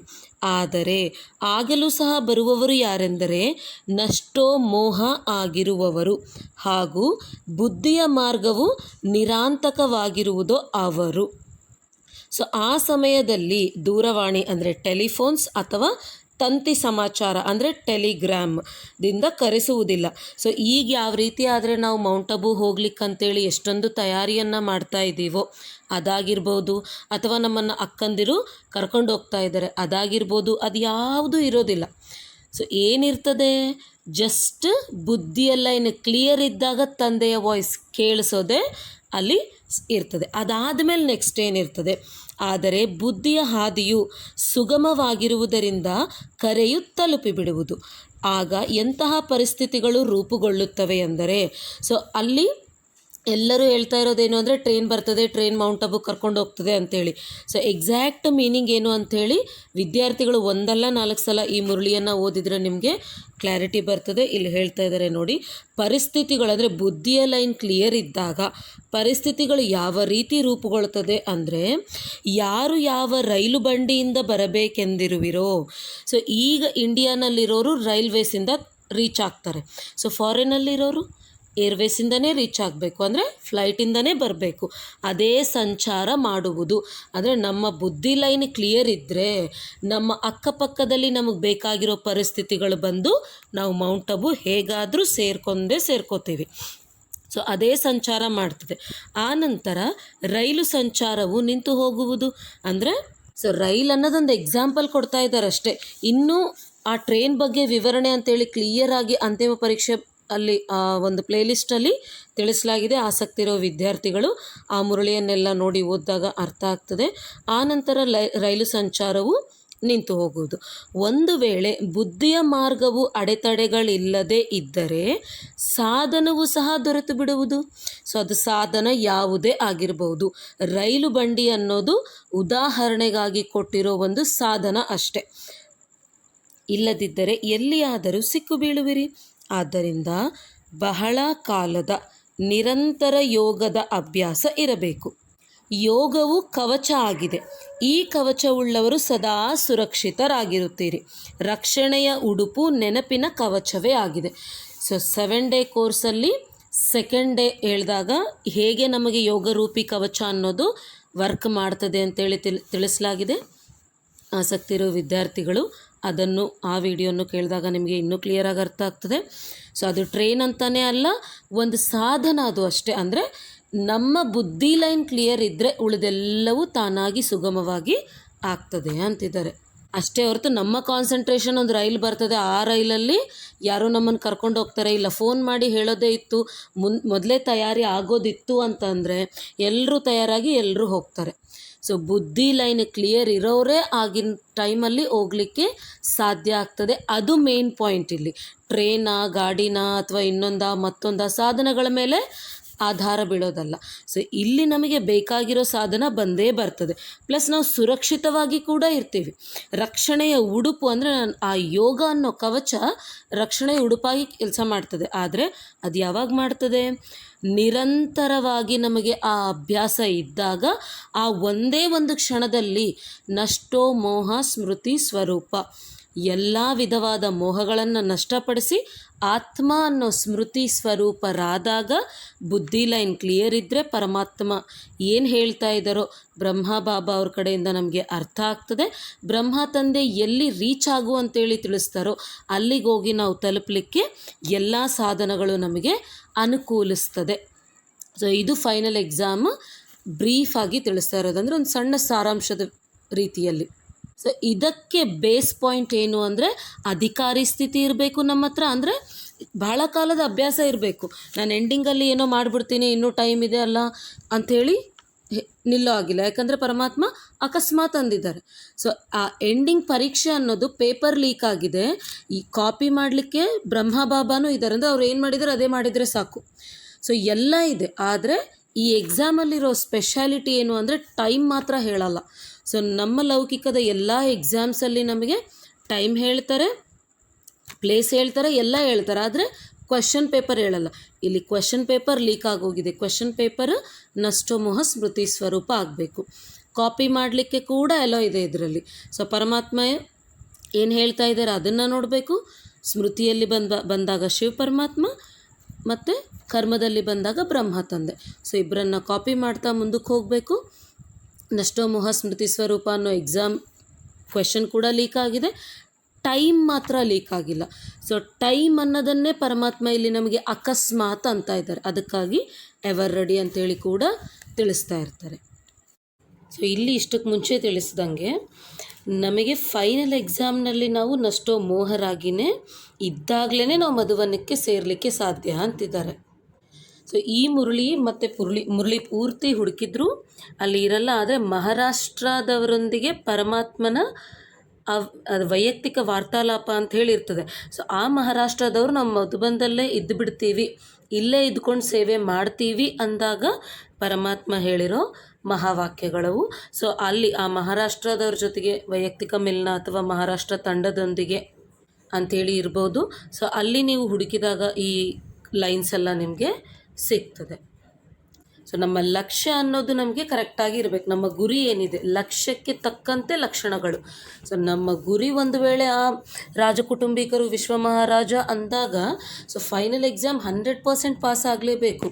ಇಲ್ಲ ಅಂದರೆ ಅಟ್ಲೀಸ್ಟ್ ನಾವು ಮಿನಿಮಮ್ ಫೈನಲ್ ಎಕ್ಸಾಮ್ ಪಾಸ್ ಮಾಡಬೇಕು ಅಂದ್ಕೊಳ್ಳೋ ಈಶ್ವರೀಯ ವಿದ್ಯಾರ್ಥಿಗಳು ಸಹ ಈ ಬೇಹದ್ ವೈರಾಗ್ಯ ಸ್ಥಿತಿ, ಅಂತಿಮ ಸ್ಥಿತಿ ಅನ್ನೋದು ಎಲ್ಲ ಕರೆಕ್ಟಾಗಿ ತಿಳ್ಕೊಂಡು ಆ ಟೈಮ್ಗೆಲ್ಲ ನಿರಂತರ ಅಭ್ಯಾಸ ಮಾಡಿ ರೆಡಿ ಇರಬೇಕಾಗ್ತದೆ. ಸೊ ಏನೋ ನಾವು ಮಾಡ್ತಾ ಇದ್ದೀವಿ, ಮುರಳಿ ಆಯಿತು, ಏನೋ ಪರಮಾತ್ಮ ಹೇಳಿದರು ಅದಕ್ಕಾಗಿಯೇ ಮುರಳಿ ಓದ್ತಾ ಇದ್ದೀವಿ, ಬಲವಂತದಿಂದ ಅಮೃತ ವೇಳೆ ಅಂಥೇಳಿ ಅಂದರೆ ಯಾವುದೋ ಒಂದು ವಿಧಿಯನ್ನು ಹಿಡ್ಕೊಂಡು ಆ ರೂಲ್ಸಿಂದ ನಾವು ಡೈರೆಕ್ಟಾಗಿ ದೇಹ ನಿಯಮಗಳಿಂದ ಸತ್ಯಯುಗಕ್ಕೆ ಹೋಗ್ತೀವಿ ಅಂಥೇಳಿ ವಿದ್ಯಾರ್ಥಿಗಳು ನಂಬ್ತಾ ಇದ್ದಾರೆ. ಕರೆಕ್ಟೇ, ಹೋಗೋದು ನಿಜ. ಪರಮಾತ್ಮನನ್ನು ತಿಳ್ಕೊಂಡು ಒಂದು ಸತ್ಯಯುಗಕ್ಕೆ ಹೋಗ್ತೀವಿ ಅಂದರೆ ಹೋದ ಮೇಲೆ ನಮ್ಮ ಸ್ಥಾಯಿ ಏನು, ಅಲ್ಲಿ ದಾಸದಾಸಿಗಳಾಗಿ ಜನ್ಮ ಪಡಿತಾ ಇದ್ದೀವಾ, ಪ್ರಜೆಗಳಲ್ಲಿ ಬರ್ತಾ ಇದ್ದೀವಾ, ಪ್ರಜೆಗಳಲ್ಲಿ ಸಹ ಮತ್ತು ರ್ಯಾಂಕಿಂಗ್ ಇರ್ತದೆ. ಸೊ ಶಾಹುಕಾರ ಪ್ರಜೆಗಳಲ್ಲಿ ರಾಜಕುಟುಂಬದಲ್ಲಿ ಸಂಬಂಧ ಸಂಪರ್ಕದಲ್ಲಿ ಇದ್ದೀವಾ, ಅಥವಾ ಎಲ್ಲೋ ಅಂತಲ್ಲಿ ಜಸ್ಟ್ ಹುಟ್ಟಿದ್ವಾ, ಆ ಪ್ರಕೃತಿಯನ್ನು ಮಾತ್ರ ಅನುಭವ ಮಾಡಿದ್ವಾ ಅಷ್ಟೇ ಇದೆನಾ, ಅಥವಾ ರಾಜಕುಟುಂಬಗಳಲ್ಲಿ ಉನ್ನತವಾದ ಸ್ಥಾನದಲ್ಲಿ ಇದ್ದೀವಾ, ಇವೆಲ್ಲ ನಾವು ಚೆಕಿಂಗ್ ಪಾಯಿಂಟ್ಸ್. ಯಾರ ಗುರಿಯನ್ನು ಅವರೇ ಇಟ್ಕೊಳ್ಬೇಕು. ಸೊ ಯಾರ ಪರ್ಸ್ನಲ್ ಇಂಟ್ರೆಸ್ಟ್ ಅವರೇ ತೆಗೆದುಕೊಂಡು ನಾವು ಪ್ರಿಪರೇಷನ್ ಮಾಡಬೇಕು. ಸೊ ಇಲ್ಲಿ ಪರಮಾತ್ಮ ಹೇಳ್ತಾ ಇರೋ ಬೇಹದ್ ವೈರಾಗ್ಯ ಸ್ಥಿತಿಗೆ ಬಂದಿದ್ದೀವಾ, ಶಕ್ತಿಗಳನ್ನ ಕೊಡ್ತಾ ಇದ್ದೀವಾ, ಬರೀ ಜ್ಞಾನವನ್ನು ಕೊಡ್ತಾ ಇದ್ದೀವಾ, ಅಥವಾ ಜ್ಞಾನವನ್ನೇ ವಿರುದ್ಧ ದಿಕ್ಕಿನಲ್ಲಿ ಒಯ್ತಾ ಇದ್ದೀವಾ, ಏನಾದರೂ ಆ ರೀತಿ ಪ್ರಶ್ನೆಗಳು ಬಂದರೆ ಯಾರು ಮೇಲಿರೋರು ಏನು ಹೇಳ್ತಾರೆ ನಾವು ಅದೇ ಮಾಡಬೇಕಾಗ್ತದೆ ಅಂಥೇಳಿ ಇನ್ನೂ ಕೂಡ ಭಯದಲ್ಲಿ ಬದುಕ್ತಾ ಇದ್ದೀವಾ, ಅಥವಾ ಪರಮಾತ್ಮನ ರೂಲ್ಸ್ ಅಂದಾಗ ಇಡೀ ಪ್ರಪಂಚ ಒಂದು ಕಡೆ ಪರಮಾತ್ಮ ಒಂದು ಕಡೆ ಆದಾಗ ಧರ್ಮ ಪರಮಾತ್ಮನೊಂದಿಗೆ ನಿಂದಿರ್ತಾ ಇದ್ದೀವಾ ನಾವು, ಇವೆಲ್ಲ ನಾವು ಚೆಕ್ ಮಾಡ್ಕೋಬೇಕಾಗಿರೋ ಪಾಯಿಂಟ್ಸ್. ಸೊ ಈಗ ಸದ್ಯ ನಮಗೆ ಲೋಕ ಮರ್ಯಾದೆ, ನಮಗೆ ಸಂಘಟನೆ ಬೇಕು ಅಂದರೆ 4 ಜನ ಚೆನ್ನಾಗಿದ್ದೀಯಾ ನೀನು ಅಂದ ತಕ್ಷಣ ನಾವು ನಿಜವಾಗ್ಲೂ ಧರ್ಮದ ಕಡೆ ನಿಂತಂಗೆ ಅಲ್ಲ. ಪರಮಾತ್ಮ ನಮ್ಮನ್ನು ಮೆಚ್ಚಿ ಇವರನ್ನು ನಂಬಿ ನಾನು ಸೇವೆಯನ್ನು ಇವರಿಗೆ ಒಪ್ಪಿಸಿದರೆ ಇವರು ಮಾಡೇ ಮಾಡ್ತಾರೆ ಅನ್ನೋ ನಂಬಿಕೆಯಿಂದ ನಮಗೆ ಸೇವೆಯನ್ನು ಒಪ್ಪಿಸ್ಬೇಕು. ಸೊ ಆ ಪೊಸಿಷನಲ್ಲಿ ಅವರ ಹೃದಯ ಸಿಂಹಾಸನದಲ್ಲಿ ಕೂತಿದ್ದೀವ ಇಲ್ಲ ಅನ್ನೋದೇ ಸಂಗಮಯುಗದ ಪೊಸಿಷನ್ನು. ಸೊ ಅದಕ್ಕಾಗಿ ಇದೆಲ್ಲವೂ ವಿದ್ಯಾರ್ಥಿಗಳು ಯಾರಿಗವರು ಚೆಕ್ ಮಾಡ್ಕೋಬೇಕಾಗಿರೋ ಪಾಯಿಂಟ್ಸ್. ಸೊ ಇದೆಲ್ಲ ನಾವು ಮಾಡಬೇಕು. ಈ ಫೈನಲ್ ಎಕ್ಸಾಮಲ್ಲಿ ಪಾಸ್ ಆಗಬೇಕು ಅಂದರೆ 100% ನಮಗೆ ಅಲ್ಲಿರೋ ಕ್ವೆಶ್ಚನ್ ಪೇಪರ್ ಏನು, ಅದಕ್ಕಾಗಿ ನಾವು ಯಾವ ರೀತಿ ತಯಾರಿಯನ್ನು ಮಾಡ್ಕೊಳ್ಬೇಕು. ಸೊ ಅದರಲ್ಲಿ ಒಂದು ಮೇನ್ ಭಾಗನೇ ಬೇಹದ್ ವೈರಾಗ್ಯ ಸ್ಥಿತಿ.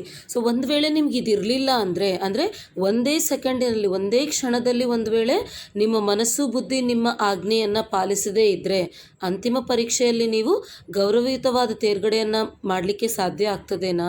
ಅವರನ್ನು ರಾಜ್ಯಾಧಿಕಾರಿ ಅಂತೇಳಿ ಕರೀತಾರೇನಾ? ಈ ಪ್ರಶ್ನೆಗಳನ್ನ ಅದಕ್ಕಾಗಿಯೇ ಕೇಳ್ತಾ ಇದ್ದಾರೆ. ಒಂದು ವೇಳೆ ನೀವು ಪಾಸ್ ಆಗಿದ್ದೆ ಆದರೆ ನಿಮ್ಗೆ ಎಷ್ಟು ಅಂಕಗಳು ಸಿಗಬಹುದು ಅಂತೇಳಿ ಈಗಲೇ ನಾವು ಚೆಕ್ ಮಾಡಿಕೊಂಡು ಪ್ರಾಕ್ಟೀಸ್ ಮಾಡಿಕೊಂಡು ಈಗಲಿಂದಾನೇ ನಾವೊಂದು ಸ್ಟೇಜಲ್ಲಿ ಇದ್ದರೆ ಅಂದರೆ ನಿರಂತರ ಅಭ್ಯಾಸಿ ಆದಾಗಲೇ ಅಂತಿಮ ಪರೀಕ್ಷೆಯಲ್ಲಿ ಪಾಸ್ ಆಗಲಿಕ್ಕೆ ಸಾಧ್ಯ ಅಂತಿದ್ದಾರೆ. ಅದಾದಮೇಲೆ ಹಾಗೆಯೇ ಬುದ್ಧಿ ಅರ್ಥಾತ್ ನಿರ್ಣಯ ಶಕ್ತಿಯ ಮೇಲೂ ಸಹ ಅಧಿಕಾರವಿರಲಿ. ಅಂದರೆ ಯಾವ ಸಮಯದಲ್ಲಿ ಯಾವ ಪರಿಸ್ಥಿತಿ ಇದೆಯೋ ಅದೇ ಪ್ರಮಾಣ ಅದೇ ಸಮಯದಲ್ಲಿ ನಿರ್ಣಯ ಮಾಡುವುದನ್ನೇ ಬುದ್ಧಿಯ ಮೇಲೆ ಅಧಿಕಾರವೆಂದು ಹೇಳಲಾಗುತ್ತದೆ. ಪರಿಸ್ಥಿತಿ ಅಥವಾ ಸಮಯವು ಕಳೆದು ಹೋದ ಮೇಲೆ ಇದಾಗಬಾರದಿತ್ತು ಅಥವಾ ಈ ರೀತಿ ನಿರ್ಣಯ ಮಾಡದಿದ್ದರೆ ಚೆನ್ನಾಗಿರುತ್ತಿತ್ತು ಎಂದು ಹೇಳುವುದಲ್ಲ. ಆ ಸಮಯಕ್ಕೆ ಮತ್ತು ಯಥಾರ್ಥ ನಿರ್ಣಯ ತೆಗೆದುಕೊಳ್ಳುವುದೇ ರಾಜ್ಯಾಧಿಕಾರಿ ಆತ್ಮನ ಒಂದು ಲಕ್ಷಣ ಅಂತಿದ್ದಾರೆ. ಅಂದಾಗ ಪರಿಶೀಲನೆ ಮಾಡಿಕೊಳ್ಳಿ. ಸೊ ಇಲ್ಲಿ ಪರಮಾತ್ಮ ನಮಗೆ ರಾಜ್ಯಾಧಿಕಾರಿಯ ಲಕ್ಷಣ ಏನು ಅಂದರೆ ಆ ಕರೆಕ್ಟ್ ಟೈಮ್ಗೆ ಯಥಾರ್ಥವಾದ ನಿರ್ಣಯ ಅಂದರೆ ಸರಿಯಾದ ಡಿಸಿಷನ್ ತಗೊಳ್ಳಿಕ್ಕೆ ಆಗಿರಬೇಕು. ಇದು ರಾಜ್ಯಾಧಿಕಾರಿಯ ಒಂದು ಲಕ್ಷಣ ಅಂತಿದ್ದಾರೆ. ಸೊ ಕೇಳಿಸ್ತಿರೋ ವಾಯ್ಸ್ ಈಗಲಾದರೂ ಅವ್ಯಕ್ತ ವಾರ್ತಾಲಾಪ ಅಂದಾಗ ನಾವು ಪರಮಾತ್ಮನೊಂದಿಗೆ ಸೇವೆಯ ಪ್ಲ್ಯಾನ್ಸ್ ಆಗಿರ್ಬೋದು ಅಥವಾ ಪರಮಾತ್ಮನೊಂದಿಗೆ ವಾರ್ತಾಲಾಪ, ನಮ್ಮ ಡೌಟ್ಸ್ ಆಗಿರ್ಬೋದು, ಇವೆಲ್ಲ ಮಾತನಾಡ್ತಿರ್ಬೇಕಾದಾಗ ಅಥವಾ ಮುರಳಿಯನ್ನು ಓದಿ ನಾವು ಅದನ್ನೆಲ್ಲ ತಿಳ್ಕೋತಿರ್ಬೇಕಾದಾಗ ಆತ್ಮಿಕ ಸ್ಥಿತಿಯಲ್ಲಿ ಇದ್ದಾಗ ಅಲ್ಲಿ ಬರ್ತಾ ಇರೋ ಉತ್ತರ ನಮ್ಮ ಮನಸ್ಸಿಂದ ಬರ್ತಾ ಇದೆನಾ ಅಂದರೆ ಏನಾದರೂ ಮಿಕ್ಸ್ ಆಗ್ತಾ ಇದೆನಾ ಅಥವಾ ಡೈರೆಕ್ಟ್ ಪರಮಾತ್ಮನ ವಾಯ್ಸೇ ನಾವು ಕೇಳ್ತಾ ಇದ್ದೀವ ಅಂದರೆ ಅವ್ರು ಹೇಳ್ತಾ ಇರೋ ಅವ್ರ ಸಂಕಲ್ಪದ ಭಾಷೆ ಅದು. ಸೊ ಆ ಕರೆಕ್ಟ್ ಆಲೋಚನೆ ನಮ್ಮ ಬುದ್ಧಿಗೆ ಟಚ್ ಆಗ್ತಾ ಇದೆನಾ ಅನ್ನೋದಕ್ಕೆ ಎಲ್ಲ ಈಗಲೇ ನಾವು ಚೆಕ್ ಮಾಡ್ಕೊಳ್ಬೇಕು. ಸೊ ಅದೆಲ್ಲ ನಾವು ಕರೆಕ್ಟಾಗಿ ಯಾವುದೇ ಮಿಕ್ಸಪ್ ಅಂದರೆ ಯಾವುದೇ ಮಿಶ್ರಣ ಇಲ್ಲದೆ ನಾವು ಕ್ಯಾಚ್ ಮಾಡಬೇಕು ಅಂದರೆ ಮನಸ್ಸು ಬುದ್ಧಿ ಅಂದರೆ ಸೂಕ್ಷ್ಮ ಶಕ್ತಿಗಳ ಮೇಲೆ ನಮಗೆ ಅಧಿಕಾರ ಇರಬೇಕು ಅಂತ ಇದ್ದಾರೆ. ಸೊ ಸೂಕ್ಷ್ಮ ಕರ್ಮಚಾರಿಗಳು ಯಾವ ನಮಗೆ ಅದನ್ನೇ ನೆಕ್ಸ್ಟ್ ತಿಳಿಸ್ತಾ ಇದ್ದಾರೆ, ಮನಸ್ಸು ಬುದ್ಧಿ ಸಂಸ್ಕಾರ. ಸೊ ನೋಡೋಣ ನೆಕ್ಸ್ಟ್ ಏನು ಹೇಳ್ತಾ ಇದ್ದಾರೆ ಅಂತ. ಸೊ ಅದು ರಾಜ್ಯಾಧಿಕಾರಿಯ ಚಿಹ್ನೆ ಆಗಿದೆನಾ ಅಂತ ಪ್ರಶ್ನೆಯನ್ನು ಕೇಳಿ ನೆಕ್ಸ್ಟ್ ಏನು ಹೇಳ್ತಾ ಇದ್ದಾರೆ ಅಂದಾಗ ಪರಿಶೀಲನೆ ಮಾಡಿಕೊಳ್ಳಿ. ಇಡೀ ದಿನದಲ್ಲಿ ರಾಜ್ಯಾಧಿಕಾರಿ ಅರ್ಥಾತ್ ಈ ಸೂಕ್ಷ್ಮ ಶಕ್ತಿಗಳನ್ನು ಸಹ ಎಲ್ಲಿಯವರೆಗೆ ಆಜ್ಞೆಯ ಪ್ರಮಾಣ ನಡೆಸಿದೆನು. ನಿತ್ಯವೂ ತಮ್ಮ ಕರ್ಮಚಾರಿಗಳ ದರ್ಬಾರನ್ನು ನಡೆಸಿ ಪರಿಶೀಲನೆ ಮಾಡಿಕೊಳ್ಳಿ. ಸ್ಥೂಲ ಕರ್ಮೇಂದ್ರಿಯಗಳು ಹಾಗೂ ಸೂಕ್ಷ್ಮ ಶಕ್ತಿಗಳು ಈ ಕರ್ಮಚಾರಿಗಳು ನಿಯಂತ್ರಣದಲ್ಲಿ ಇದ್ದರೆ ಅಥವಾ ಇಲ್ಲದಿದ್ದರೆ ಅಂದರೆ ಅವರಿದ್ರೋ ಅಥವಾ ಇಲ್ಲನೋ ಅನ್ನೋದು ಚೆಕ್ ಮಾಡಬೇಕು. ಈಗಿನಿಂದ ರಾಜ್ಯಾಧಿಕಾರಿಗಳಾಗುವ ಸಂಸ್ಕಾರವು ಅನೇಕ ಜನ್ಮಗಳವರೆಗೆ ರಾಜ್ಯಾಧಿಕಾರಿಯನ್ನಾಗಿ ಮಾಡುತ್ತದೆ. ತಿಳಿಯಿತೆ ಅಂತಿದ್ದಾರೆ. ಸೊ ಇಲ್ಲಿ ನಮಗೆ ಆ ಪ್ರಶ್ನೆಯನ್ನು ಕೇಳಿ ಆದಮೇಲೆ ನೆಕ್ಸ್ಟ್ ಏನು ಹೇಳ್ತಾ ಇದ್ದಾರೆ ಅಂದರೆ ಸೊ ಅದೇ ಪ್ರಕಾರ ಸಂಸ್ಕಾರವು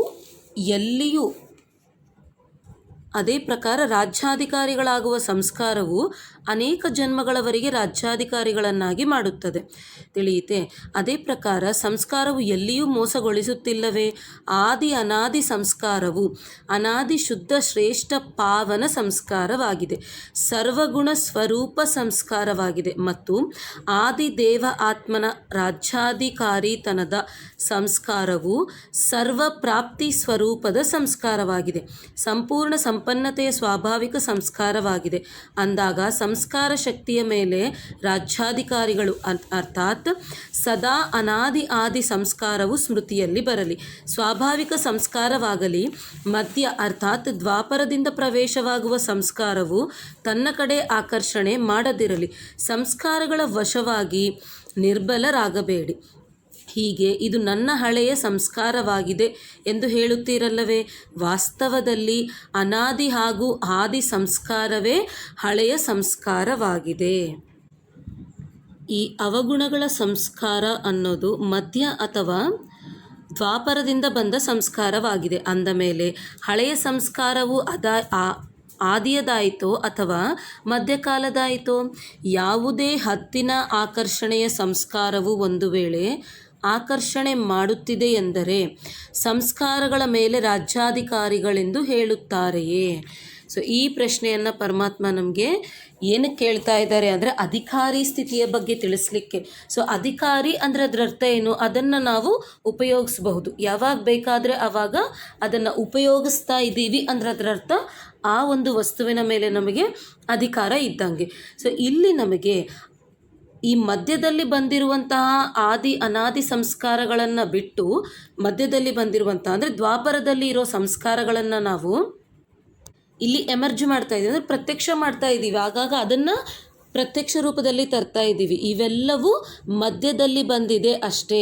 ಆದರೆ ಮಾತಿಗೆ ಬಂದಾಗ ನಾವೇನು ಹೇಳ್ತೀವಿ? ಇದು ನನ್ನ ಹಳೆಯ ಸಂಸ್ಕಾರ ಆಗಿದೆ, ಇದು ಹೋಗ್ತಾ ಇಲ್ಲ ಅಂತ ಹೇಳ್ತೀವಿ. ಆದರೆ ಪರಮಾತ್ಮನ ಪ್ರಶ್ನೆ ಏನು ಅಂದರೆ ನಿಮ್ಮ ಶುದ್ಧ ಪಾವನ ಸಂಸ್ಕಾರಗಳು, ಗುಣ ಸ್ವರೂಪ ಸಂಸ್ಕಾರಗಳು, ಸೊ ಅವು ಯಾವುವು ಅಂದರೆ ಆದಿ ಅನಾದಿ ಸಂಸ್ಕಾರಗಳು. ಆ ಸಂಸ್ಕಾರಗಳು ಇನ್ನೂ ಹಳೆಯದು. ಸೊ ಅದರ ಮೇಲೆ ನೀವು ಅಧಿಕಾರಿ ಆಗ್ರಿ ಅಂತ ಇದ್ದಾರೆ. ಏಕೆ ಅಂದರೆ ಇದಕ್ಕಿಂತನೂ ಹಳೆಯ ಸಂಸ್ಕಾರ ಅದೇ ಅಂತಿದ್ದಾರೆ. ಸೊ ಇಲ್ಲಿ ನಮಗೆ ನಮ್ಮ 84 ಜನ್ಮಗಳು ಕೂಡ ಯಾವ ರೀತಿ ನಾವು ಯಾವ ಆಧಾರದ ಮೇಲೆ ಪಡಿತಾ ಇದ್ದೀವಿ ಅಂದರೆ ಸಂಸ್ಕಾರಗಳ ಆಧಾರದ ಮೇಲೇ. ಅದಕ್ಕೆ ಪರಮಾತ್ಮ ಸರ್ವಪ್ರಾಪ್ತಿಗಳ ಮುರಳಿಯಲ್ಲಿ ಅದನ್ನೇ ತಿಳಿಸಿದ್ದಾರೆ. ಸೊ ನಮಗೆ ಈ ಸಂಗಮ ಯುಗದಲ್ಲಿ ನಾವು ಪುರುಷಾರ್ಥ ಮಾಡಿ ಸೊ ಮರುಜೀವ ಜನ್ಮವನ್ನು ಪಡೆದ ಮೇಲೆ ಯಾವ ಸಂಸ್ಕಾರಗಳನ್ನು ನಾವು ಬಳಸ್ತಾ ಹೋಗ್ತೀವೋ ಸೊ ಅದೇ ರೆಕಾರ್ಡ್ ಆಗ್ತದೆ. ಆ ರೆಕಾರ್ಡ್ ಆಗಿರೋ CD-ನೇ ಡ್ರಾಮಾ ಫಿಕ್ಸ್, ಅಂದರೆ ಇದ್ದಂಗೆ ಅಲ್ಲಿ ಎಮರ್ಜ್ ಆಗ್ತದೆ, ರಿಪೀಟ್ ಆಗ್ತದೆ ಅಂತ ಹೇಳಿ ತಿಳಿಸ್ತಾ ಇದ್ದಾರೆ. ಸೊ ಆ ರೀತಿ ಆದಾಗ ಸಂಸ್ಕಾರದ ಆಧಾರದ ಮೇಲೆ ನಮ್ಮ ಜನ್ಮಗಳು, ಕುಟುಂಬ ಸದಸ್ಯರು, ಸಂಬಂಧ ಸಂಪರ್ಕಗಳು, ಪ್ಲೇಸು ಪ್ರತಿಯೊಂದನ್ನು ನಾವು ಡಿಸೈಡ್ ಮಾಡ್ತಾ ಇದ್ದೀವಿ. ಸೊ ಪುಣ್ಯದ ಆಧಾರದ ಮೇಲೆ ನಮ್ಮ ಜೀವನದ ಸಂಪನ್ನತೆಯೂ ಇರ್ತದೆ, ಅದು ಪ್ರತಿಯೊಂದು ವಿಷಯದಲ್ಲಿ. ಸೊ ಆ ಪುರುಷಾರ್ಥದ ಫಲವಾಗಿಯೇ ಪರಮಾತ್ಮ ನಮಗೆ ಶ್ರೇಷ್ಠ ಸಂಬಂಧಗಳು, ಶ್ರೇಷ್ಠ ಸಂಪರ್ಕ, ಸತ್ಯವಾದ ಸ್ನೇಹ, ಸರ್ವ ವಿಧವಾದ ಸಂಪತ್ತಿ, ಸಫಲತೆ ಇಷ್ಟನ್ನು ಕೊಡ್ತೀನಿ ಅಂತ ಹೇಳ್ತಿದ್ದಾರೆ ಪರಮಾತ್ಮ ನಮಗೆ. ಈಗ ನಾವು ಮಾಡಿರೋ ಪುರುಷಾರ್ಥಕ್ಕೆ ನಮಗೆ ಕೊಡ್ತಾ ಇರೋ ಪ್ರಾಪ್ತಿಗಳು, ಅದನ್ನು ಕೂಡ ಪ್ರತ್ಯಕ್ಷ ಫಲ, ಭವಿಷ್ಯ ಫಲ ಎರಡೂ ಕೊಡ್ತಾರೆ. ಅಂದರೆ ಲಾ, ಆ ಒಂದು ನಿಯಮಗಳನ್ನು ಆ ರೀತಿ ಬರೆದಿದ್ದಾರೆ. ಸೊ ಇಲ್ಲಿ ನಾವು ಅಜ್ಞಾನಕ್ಕೆ ವಶವಾಗಿ ಮತ್ತೆ ಆ ದೇಹಾಭಿಮಾನದಿಂದ ಕೂಡಿರೋ ನಿಯಮಗಳನ್ನು ಉಪಯೋಗಿಸಿ ನಾವು ಮತ್ತೆ ಆ ಮಧ್ಯಕಾಲದ ಸಂಸ್ಕಾರಗಳನ್ನೇ ನಾವಿಲ್ಲಿ ಬಳಸ್ತಾ ಇದ್ದೀವಿ. ಸೊ ಅಂದರೆ ಈಗ ಜನ್ಮ ನಮ್ಮದು ಚೇಂಜ್ ಆಗಿದೆ, ಜನ್ಮ ಬದಲಾದ ಕಾರಣ ಸಂಸ್ಕಾರಗಳು ಕೂಡ ಬದಲಾಗಬೇಕು ಅಂತ ಇದ್ದಾರೆ. ಸೊ ಆ ಸಂಸ್ಕಾರಗಳು, ಯಾವ ಸಂಸ್ಕಾರಗಳನ್ನು ಉಪಯೋಗಿಸಬೇಕು ಅಂದರೆ ಆದಿ ಅನಾದಿ ಸಂಸ್ಕಾರಗಳು. ಸೊ ಆದಿ ಅನಾದಿ ಸಂಸ್ಕಾರಗಳನ್ನು ಉಪಯೋಗಿಸಿದರೆ ವಿಶ್ವ ಮಹಾರಾಜ, ವಿಶ್ವ ಮಹಾರಾಣಿ, ಉನ್ನತ ಕುಟುಂಬ. ಇಲ್ಲ ಅಂದಾಗ ಸೊ ಈ ಮಧ್ಯ ಸಂಸ್ಕಾರಗಳನ್ನು ಉಪಯೋಗಿಸಿದರೆ ಅದೇ ಸಂಸ್ಕಾರಗಳ ಆಧಾರದ ಮೇಲೆ ನಮ್ಮ ಭವಿಷ್ಯ ಅನ್ನೋದು ತಯಾರಾಗ್ತಾ ಇದೆ. ಆ ವಿಷಯವನ್ನು ಸ್ಮೃತಿಯಲ್ಲಿಟ್ಟುಕೊಂಡು ನಾವು ನಮ್ಮ ಸಂಸ್ಕಾರಗಳನ್ನು ಇಲ್ಲಿ ರೆಕಾರ್ಡಿಂಗಲ್ಲಿ, ಉಪಯೋಗದಲ್ಲಿ ಕೂಡ ತರಬೇಕಾಗ್ತದೆ. ಸೊ ಅದಾದಮೇಲೆ ರಾಜ್ಯದೊಳಗೆ ಒಂದು ಶಕ್ತಿ ಅಥವಾ ಒಂದು ಕರ್ಮಾಚಾರಿ ಕರ್ಮೇಂದ್ರಿಯವೂ ಸಹ ಒಂದು ವೇಳೆ ಆಜ್ಞೆಯ ಪ್ರಮಾಣ ನಡೆಯುತ್ತಿಲ್ಲವೆಂದರೆ ಅವರಿಗೆ ಸಂಪೂರ್ಣ ರಾಜ್ಯಾಧಿಕಾರಿ ಎಂದು ಹೇಳಲಾಗುತ್ತದೆಯೇ? ತಾವೆಲ್ಲರೂ ಮಕ್ಕಳು ಒಂದು ರಾಜ್ಯ, ಒಂದು ಧರ್ಮ, ಒಂದು ಮತವನ್ನು ಸ್ಥಾಪನೆ ಮಾಡುವವರಾಗಿದ್ದೇವೆಂದು ಚಾಲೆಂಜ್ ಅಂದರೆ ಪ್ರತಿಜ್ಞೆ ಮಾಡುತ್ತೀರಿ. ಈ ಚಾಲೆಂಜನ್ನು ಎಲ್ಲ ಬ್ರಹ್ಮಕುಮಾರ ಕುಮಾರಿಯರು ಮಾಡುತ್ತೀರಲ್ಲವೇ ಅಂದಾಗ ಅದು ಯಾವಾಗ ಸ್ಥಾಪನೆಯಾಗುವುದು? ಭವಿಷ್ಯದಲ್ಲಿ ಸ್ಥಾಪನೆಯಾಗುವುದೇ? ಸ್ಥಾಪನೆಗೆ ನಿಮಿತ್ತರಾರು? ಬ್ರಹ್ಮನೋ ಅಥವಾ ವಿಷ್ಣುವೋ? ಬ್ರಹ್ಮರವರ ಮೂಲಕವೇ ಸ್ಥಾಪನೆಯಾಗುತ್ತದೆ ಅಲ್ಲವೇ? ಎಲ್ಲಿ ಬ್ರಹ್ಮನಿದ್ದಾರೆಯೋ ಅಲ್ಲಿ ಬ್ರಾಹ್ಮಣರು ಸಹ ಜೊತೆಯಲ್ಲಿದ್ದೀರಿ. ಸತ್ಯಯುಗದಲ್ಲಂತೂ ಪಾಲನೆಯ ಕಾರ್ಯವೂ ನಡೆಯುವುದು. ಬ್ರಹ್ಮ ಹಾಗೂ ಬ್ರಾಹ್ಮಣರ ಮೂಲಕ ಸ್ಥಾಪನೆಯು ಈಗಲೇ ಆಗಬೇಕು. ಸೊ ಈ ಲೈನ್ನ ಅಂಡರ್ಲೈನ್ ಮಾಡ್ಕೋಬೇಕು ನಾವು. ಸೊ ಇಲ್ಲಿ ಪರಮಾತ್ಮ ನಮಗೆ ಏನು ಹೇಳ್ತಾ ಇದ್ದಾರೆ? ಸೊ ಬ್ರಹ್ಮ ಮತ್ತು ಬ್ರಾಹ್ಮಣರ ಮೂಲಕ ಏನು ಸ್ಥಾಪನೆ ಆಗ್ತದೆ? ಈ ಸ್ವರ್ಗ ಸ್ಥಾಪನೆ ಅನ್ನೋದು ಅದು ಎಲ್ಲಿ ಆಗಬೇಕು? ಇಲ್ಲೇ ಆಗಬೇಕು. ಸೊ ಇದನ್ನು ಆತ್ಮ ಅನ್ನೋ ಸ್ಥಿತಿಯಲ್ಲಿ ನಾವು ಅರ್ಥ ಮಾಡ್ಕೊಳ್ಬೇಕು. ಸ್ಥಾಪನೆ ಅಥವಾ ಆಲೋಚನೆ, ಮನಸ್ಸು, ರಚನೆ ಇವೆಲ್ಲವೂ ಒಂದೇ. ಸೊ ನಾವು ನಮ್ಮ ಆಲೋಚನಾ ಸ್ಥಾಯಿಯಲ್ಲಿ ಒಂದೇ ಧರ್ಮ, ಒಂದೇ ಮತ, ಒಂದೇ ರಾಜ್ಯವನ್ನು ಇಲ್ಲಿ ಸ್ಥಾಪನೆ ಮಾಡಬೇಕು. ಇವರು ಬೇರೆ, ನಾವು ಬೇರೆ, ಆ ರೀತಿ ಅಲ್ಲ. ಸೊ ಆ ಒಂದೇ ರಾಜ್ಯ, ಒಂದೇ ಧರ್ಮಕ್ಕಾಗಿಯೇ ಈ ಶ್ರೀಮತವನ್ನೆಲ್ಲ ಕೊಡ್ತಾ ಇದ್ದಾರೆ ಪರಮಾತ್ಮ. ಸೊ ಅದನ್ನು ಸ್ಥಾಪನೆ ಎಲ್ಲಿ ಮಾಡಬೇಕು ಅಂದರೆ ಸಂಗಮ ಯುಗದಲ್ಲಿ ನಾವು ಮಾಸ್ಟರ್ ಬ್ರಹ್ಮರಾಗಿ ಅವರ ಅಂದರೆ ಬಾಪ್ ಸಮಾನರಾಗಿ ಅದನ್ನು ಸ್ಥಾಪನೆ ಮಾಡಿ, ಅಂದರೆ ಆತ್ಮನಲ್ಲಿ ನಾವು ಅದನ್ನೆಲ್ಲ ರೆಕಾರ್ಡ್ ಮಾಡಿದಾಗ ಆ ರೆಡಿ ಇದ್ದಾಗಲೇ ನಾವು ಸತ್ಯಯುಗದಲ್ಲಿ ಜನ್ಮವನ್ನು ಪಡೀಲಿಕ್ಕೆ ಸಾಧ್ಯ. ಅದನ್ನೇ ಇಲ್ಲಿ ತಿಳಿಸ್ತಾ ಇದ್ದಾರೆ. ಆದ್ದರಿಂದ ಮೊದಲು ನಾವಿಲ್ಲಿ ನಮ್ಮನ್ನು ನಾವು ಪರಿಶೀಲಿಸ್ಕೊಳ್ಬೇಕು. ಸೊ ಸ್ಥಾಪನೆಯಂತೂ ಈಗಲೇ ಆಗಬೇಕು ಅಂದ ಮೇಲೆ ಮೊದಲು ಸ್ವಯಂನ ತನ್ನಲ್ಲಿ ರಾಜ್ಯದಲ್ಲಿ, ನಮ್ಮ ರಾಜ್ಯದಲ್ಲಿ ನಾವು ನೋಡ್ಕೊಳ್ಬೇಕು. ಏನಂತ ಹೇಳಿ? ಒಂದು ರಾಜ್ಯ, ಒಂದು ಧರ್ಮ, ಒಂದು ಮತವಿದೆಯೇ? ಒಂದು ವೇಳೆ ಒಂದು ಕರ್ಮೇಂದ್ರಿಯವೂ ಸಹ ಮಾಯೆಯ ಅನ್ಯ ಮತದಂತೆ ನಡೆಯುತ್ತಿದ್ದರೆ ಅಲ್ಲಿ ಒಂದು ರಾಜ್ಯ, ಒಂದು ಮತವೆಂದು ಹೇಳುವುದಿಲ್ಲ. ಆದ್ದರಿಂದ ಮೊದಲು ಇದನ್ನು ನೋಡಿಕೊಳ್ಳಿ. ಒಂದು ರಾಜ್ಯ, ಒಂದು ಧರ್ಮವನ್ನು ಸ್ವಯಂನ ರಾಜ್ಯದಲ್ಲಿ ಸ್ಥಾಪನೆ ಮಾಡಿಕೊಂಡಿದ್ದೀರೋ, ಅಥವಾ ಕೆಲವೊಮ್ಮೆ ಮಾಯೆ ಸಿಂಹಾಸನದ ಮೇಲೆ ಕುಳಿತು ಬಿಡುತ್ತದೆ, ಕೆಲವೊಮ್ಮೆ ತಾವು ಕುಳಿತುಕೊಳ್ಳುತ್ತೀರಿ. ಸೊ ಪ್ರತಿಜ್ಞೆಯನ್ನು ಕಾರ್ಯರೂಪದಲ್ಲಿ ತಂದಿದ್ದೇವೆಯೇ ಅಥವಾ ಇಲ್ಲವೇ ಎಂಬುದನ್ನು ಪರಿಶೀಲನೆ ಮಾಡಿಕೊಳ್ಳಿ. ಅನಾದಿ ಸಂಸ್ಕಾರವನ್ನು ತಾವು ಬಯಸಿದಾಗ ಮಧ್ಯದ ಸಂಸ್ಕಾರವು ಇಮರ್ಜ್ ಆಗಿಬಿಟ್ಟರೆ, ಅಂದರೆ ಅದು ಪ್ರತ್ಯಕ್ಷ ಆಗಿಬಿಟ್ಟರೆ ಇದು ಅಧಿಕಾರಿತನ ಆಗಲಿಲ್ಲ ತಾನೇ ಅಂತೇಳಿ ಪ್ರಶ್ನೆಯನ್ನು ಕೇಳ್ತಾ ಇದ್ದಾರೆ. ಸೊ ಇದನ್ನೇ ಸ್ವರಾಜ್ಯ ಅಂಥೇಳಿ ಹೇಳ್ತಿರ್ತಾರೆ ಪರಮಾತ್ಮ ಮುರಳಿಯಲ್ಲಿ. ಸೊ ಇಲ್ಲಿ ಪರಮಾತ್ಮ ನಮಗೆ ತಿಳಿಸ್ಕೊಡೋದೇನು ಅಂದರೆ ನಿಮ್ಮ ದೃಷ್ಟಿಯಿಂದ ಸೃಷ್ಟಿ. ಸೊ ದೃಷ್ಟಿಯಿಂದ ಸೃಷ್ಟಿ ಅಂದ ತಕ್ಷಣ ಈ ಸ್ಥೂಲವಾದ ದೃಷ್ಟಿ, ಕಣ್ಣು ಈ ರೀತಿ ಹೋಗೋದಲ್ಲ. ಸೊ ದೃಷ್ಟಿ ಅಂದಾಗ ಆತ್ಮಿಕ ದೃಷ್ಟಿ ಅಂದರೆ ನಮ್ಮ ಆಲೋಚನೆಯ ದೃಷ್ಟಿ, ಅಂದರೆ ನಮ್ಮ ಆಲೋಚನೆಗಳು ಯಾವ ರೀತಿ ಇರ್ತದೇನೋ ಆ ಒಂದು ಸೃಷ್ಟಿ ಹೊರಗಡೆ ತಯಾರಾಗ್ತದೆ. ಅದಕ್ಕಾಗಿಯೇ ಈ 4 ಯುಗಗಳು ತಯಾರಾಗಿರೋದು. ಸೊ ನಮ್ಮ ಆಲೋಚನಾ ಸ್ಥಾಯಿಯಲ್ಲಿ ಅಂದರೆ ನಮ್ಮ ರೆಕಾರ್ಡಿಂಗಲ್ಲಿ ಸತೋಪ್ರಧಾನತೆ ಎಮರ್ಜ್ ಆದಾಗ ಸತ್ಯಯುಗ, ಸತೋ ಎಮರ್ಜ್ ಆದಾಗ ತ್ರೇತಾಯುಗ, ಮತ್ತು ದ್ವಂದ್ವ ಸಂಸ್ಕಾರಗಳಂದರೆ ರಜೋ ಎಮರ್ಜ್ ಆದಾಗ ದ್ವಾಪರ ಯುಗ, ಅದಾದ ಮೇಲೆ ತಮೋ ಎಮರ್ಜ್ ಆದಾಗ ಕಲಿಯುಗ. ಅಂದರೆ ನಮ್ಮ ಆಲೋಚನಾ ಸ್ಥಾಯಿಯ ಆಧಾರದ ಮೇಲೇ ಸೃಷ್ಟಿಯ ಸ್ಥಿತಿಗತಿಗಳು ಅಂತ ಹೇಳಲಿಕ್ಕೆ ಕಾರಣ ಕೂಡ ಅದೇ. ಅದಕ್ಕಾಗಿ ಇಲ್ಲಿ ನಾವು ಸಂಗಮ ಯುಗದಲ್ಲಿ ಶುದ್ಧ ಬ್ರಾಹ್ಮಣರು ಅಂತ ಅಂದಮೇಲೆ ಕರೆಕ್ಟಾಗಿ ಒಂದೇ ಮತ, ಒಂದೇ ರಾಜ್ಯ, ಒಂದೇ ಧರ್ಮ ಇದನ್ನು ಸ್ಥಾಪನೆ ಮಾಡಿದ್ದೀವಿ. ಒಂದೇ ಧರ್ಮ ಅಂದ್ರೇನು? ಇಲ್ಲಿ ಪರಮಾತ್ಮ ಹೇಳ್ತಿರೋ ಶ್ರೀಮತ. ಸೊ ಒಂದೇ ರಾಜ್ಯ ಅಂದರೆ ಆತ್ಮನೇ ರಾಜ್ಯದಲ್ಲಿ ಇರಬೇಕು. ಸೊ ಒಂದೇ ಮತ, ಪರಮಾತ್ಮನ ಮತ, ಅದೇ ಬಿಟ್ಟರೆ ಬೇರೆ ಇರಬಾರ್ದು. ಪರಮಾತ್ಮ ಹೇಳಿರೋ ಒಂದು ಧರ್ಮದ ಮೇಲೆ ನಡೀತಾ ಈ 3ರಲ್ಲಿನೇ ನಾವು ಇದೀವ, ಇಲ್ಲ ಆತ್ಮ ರೂಲಿಂಗಲ್ಲಿ ಇದೇನಾ ಅಥವಾ ಒಂದೊಂದು ಸಲ ಮಾಯೆ ಕೂಡ ಸಿಂಹಾಸನದ ಮೇಲೆ ಕೂತ್ಕೊಳ್ತಾ ಇದ್ದೇನಾ ಅಂತೇಳಿ ಅದಕ್ಕೆ ಪ್ರಶ್ನೆಯನ್ನು ಕೇಳ್ತಾ ಇದ್ದಾರೆ. ಸೊ ಇವೆಲ್ಲವೂ ನಾವು ಚೆಕ್ ಮಾಡಿಕೊಂಡು ಮತ್ತೆ ನಮ್ಮ ಒಂದು ಸ್ಥಿತಿಯನ್ನು ಬೆಳೆಸ್ತಾ ಹೋಗಬೇಕು. ಅದಾದಮೇಲೆ ರಾಜ ಋಷಿ ಅರ್ಥಾತ್ ಸರ್ವರ ರಾಜ್ಯಾಧಿಕಾರಿಗಳು. ಯಾವಾಗ ಋಷಿ ಅರ್ಥಾತ್ ಬೇಹದ್ದಿನ ವೈರಾಗ್ಯ ವೃತ್ತಿಯ ಅಭ್ಯಾಸಿಗಳಾಗುತ್ತೀರೋ ಆಗ ಸದಾ ಮತ್ತು ಸಹಜ ರಾಜ್ಯಾಧಿಕಾರಿಗಳಾಗುತ್ತೀರಿ. ವೈರಾಗ್ಯವೆಂದರೆ ಯಾವುದೇ ಸೆಳೆತವಿಲ್ಲ, ಸದಾ ತಂದೆಗೆ ಪ್ರಿಯರು. ಈ ಪ್ರಿಯವಾಗಿರುವುದೇ ಭಿನ್ನರನ್ನಾಗಿ ಮಾಡುತ್ತದೆ, ಅಂದರೆ ಅತೀತರನ್ನಾಗಿ. ತಂದೆಗೆ ಪ್ರಿಯರಾಗಿ ನಂತರ ಅತೀತರಾಗಿ ಕಾರ್ಯದಲ್ಲಿ ಬರುವವರಿಗೆ ಬೇಹದ್ದಿನ ವೈರಾಗಿಗಳೆಂದು ಹೇಳಲಾಗುವುದು. ತಂದೆಗೆ ಪ್ರಿಯರಾಗಿದ್ದರೆ ಎಲ್ಲದರಿಂದ ಅತೀತರಾಗುವುದಕ್ಕೂ ಸಾಧ್ಯವಿಲ್ಲ. ಸೆಳೆತದಲ್ಲಿ ಬಂದು ಬಿಡುತ್ತೀರಿ.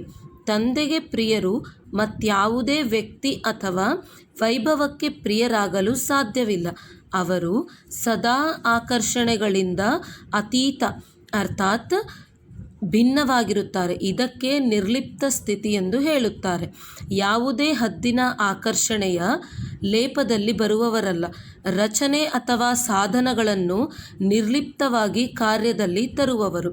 ಇಂತಹ ಬೇಹದ್ದಿನ ವೈರಾಗಿ ಸತ್ಯವಾದ ರಾಜ ಋಷಿಗಳಾಗಿದ್ದೀರಾ ಅನ್ನೋ ಪ್ರಶ್ನೆಯನ್ನು ಕೇಳ್ತಾ ಇದ್ದಾರೆ.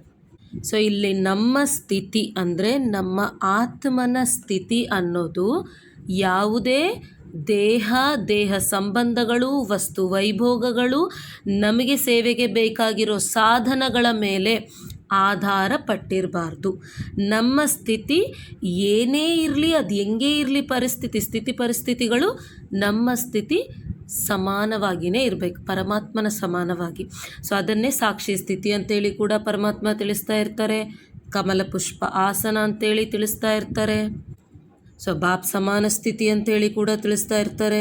ಸೊ ಅದನ್ನೇ ಸಂಕೀರ್ಣ ಶಕ್ತಿ ಅಂತೇಳಿ ಅಷ್ಟಶಕ್ತಿಗಳಲ್ಲಿ ತಿಳಿಸಿದ್ದಾರೆ.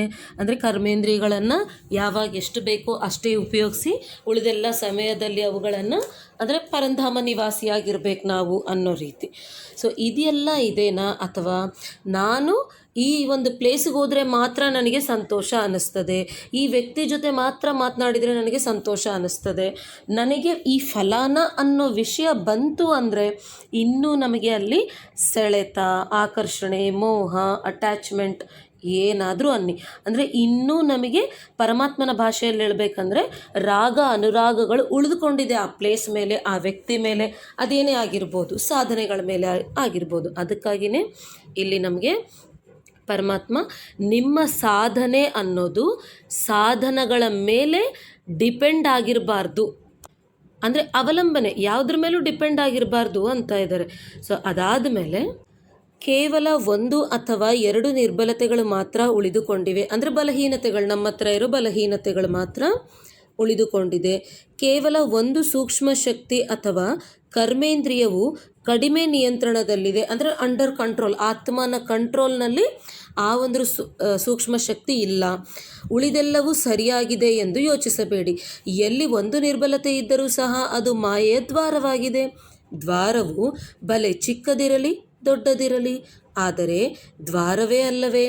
ಒಂದು ವೇಳೆ ದ್ವಾರವು ತೆರೆದಿದ್ದರೆ ಜಗಜ್ಜೀತರು ಹೇಗಾಗುತ್ತೀರಿ ಅಂತಿದ್ದಾರೆ. ಸೊ ಇವಾಗ ನಾವು ಉದಾಹರಣೆಗೆ ಒಂದು ಮನೆಯನ್ನೇ ತಗೊಳ್ಳೋಣ. ಸೊ ಒಂದು ದೊಡ್ಡ ಮನೆ ಇದೆ, ದೊಡ್ಡ ಬಾಗಿಲಿದೆ, ದೊಡ್ಡ ಕೀ, ಆ ಕೀಯನ್ನು ತೆಗಿಬೇಕು ಅಂದರೆ ಅಷ್ಟು ಸುಲಭ ಅಲ್ಲ. ಮತ್ತು ಮೇಲಿನಿಂದ ಕಂಪೌಂಡು, ಗೇಟು ಎಲ್ಲ ಬಂದೋಬಸ್ತಿದೆ. ಆದರೆ ಸೊ ಬರಬೇಕಾಗಿರೋ ಒಂದು ಕಳ್ಳ ಬರಬೇಕಾಗಿದೆ ಮನೆಯಲ್ಲಿರೋ ಸಂಪತ್ತನ್ನು ತೊಗೊಂಡು ಹೋಗಲಿಕ್ಕೆ. ಸೊ ಆ ಕಳ್ಳ ಡೈರೆಕ್ಟ್ ದೊಡ್ಡ ಬಾಗಿಲಿದ್ದತ್ರ ಬೀಗ ಹೊಡ್ಕೊಂಡು ಈ ರೀತಿ ಬರ್ತಾನೇನೋ? ಬರೋದಿಲ್ಲ.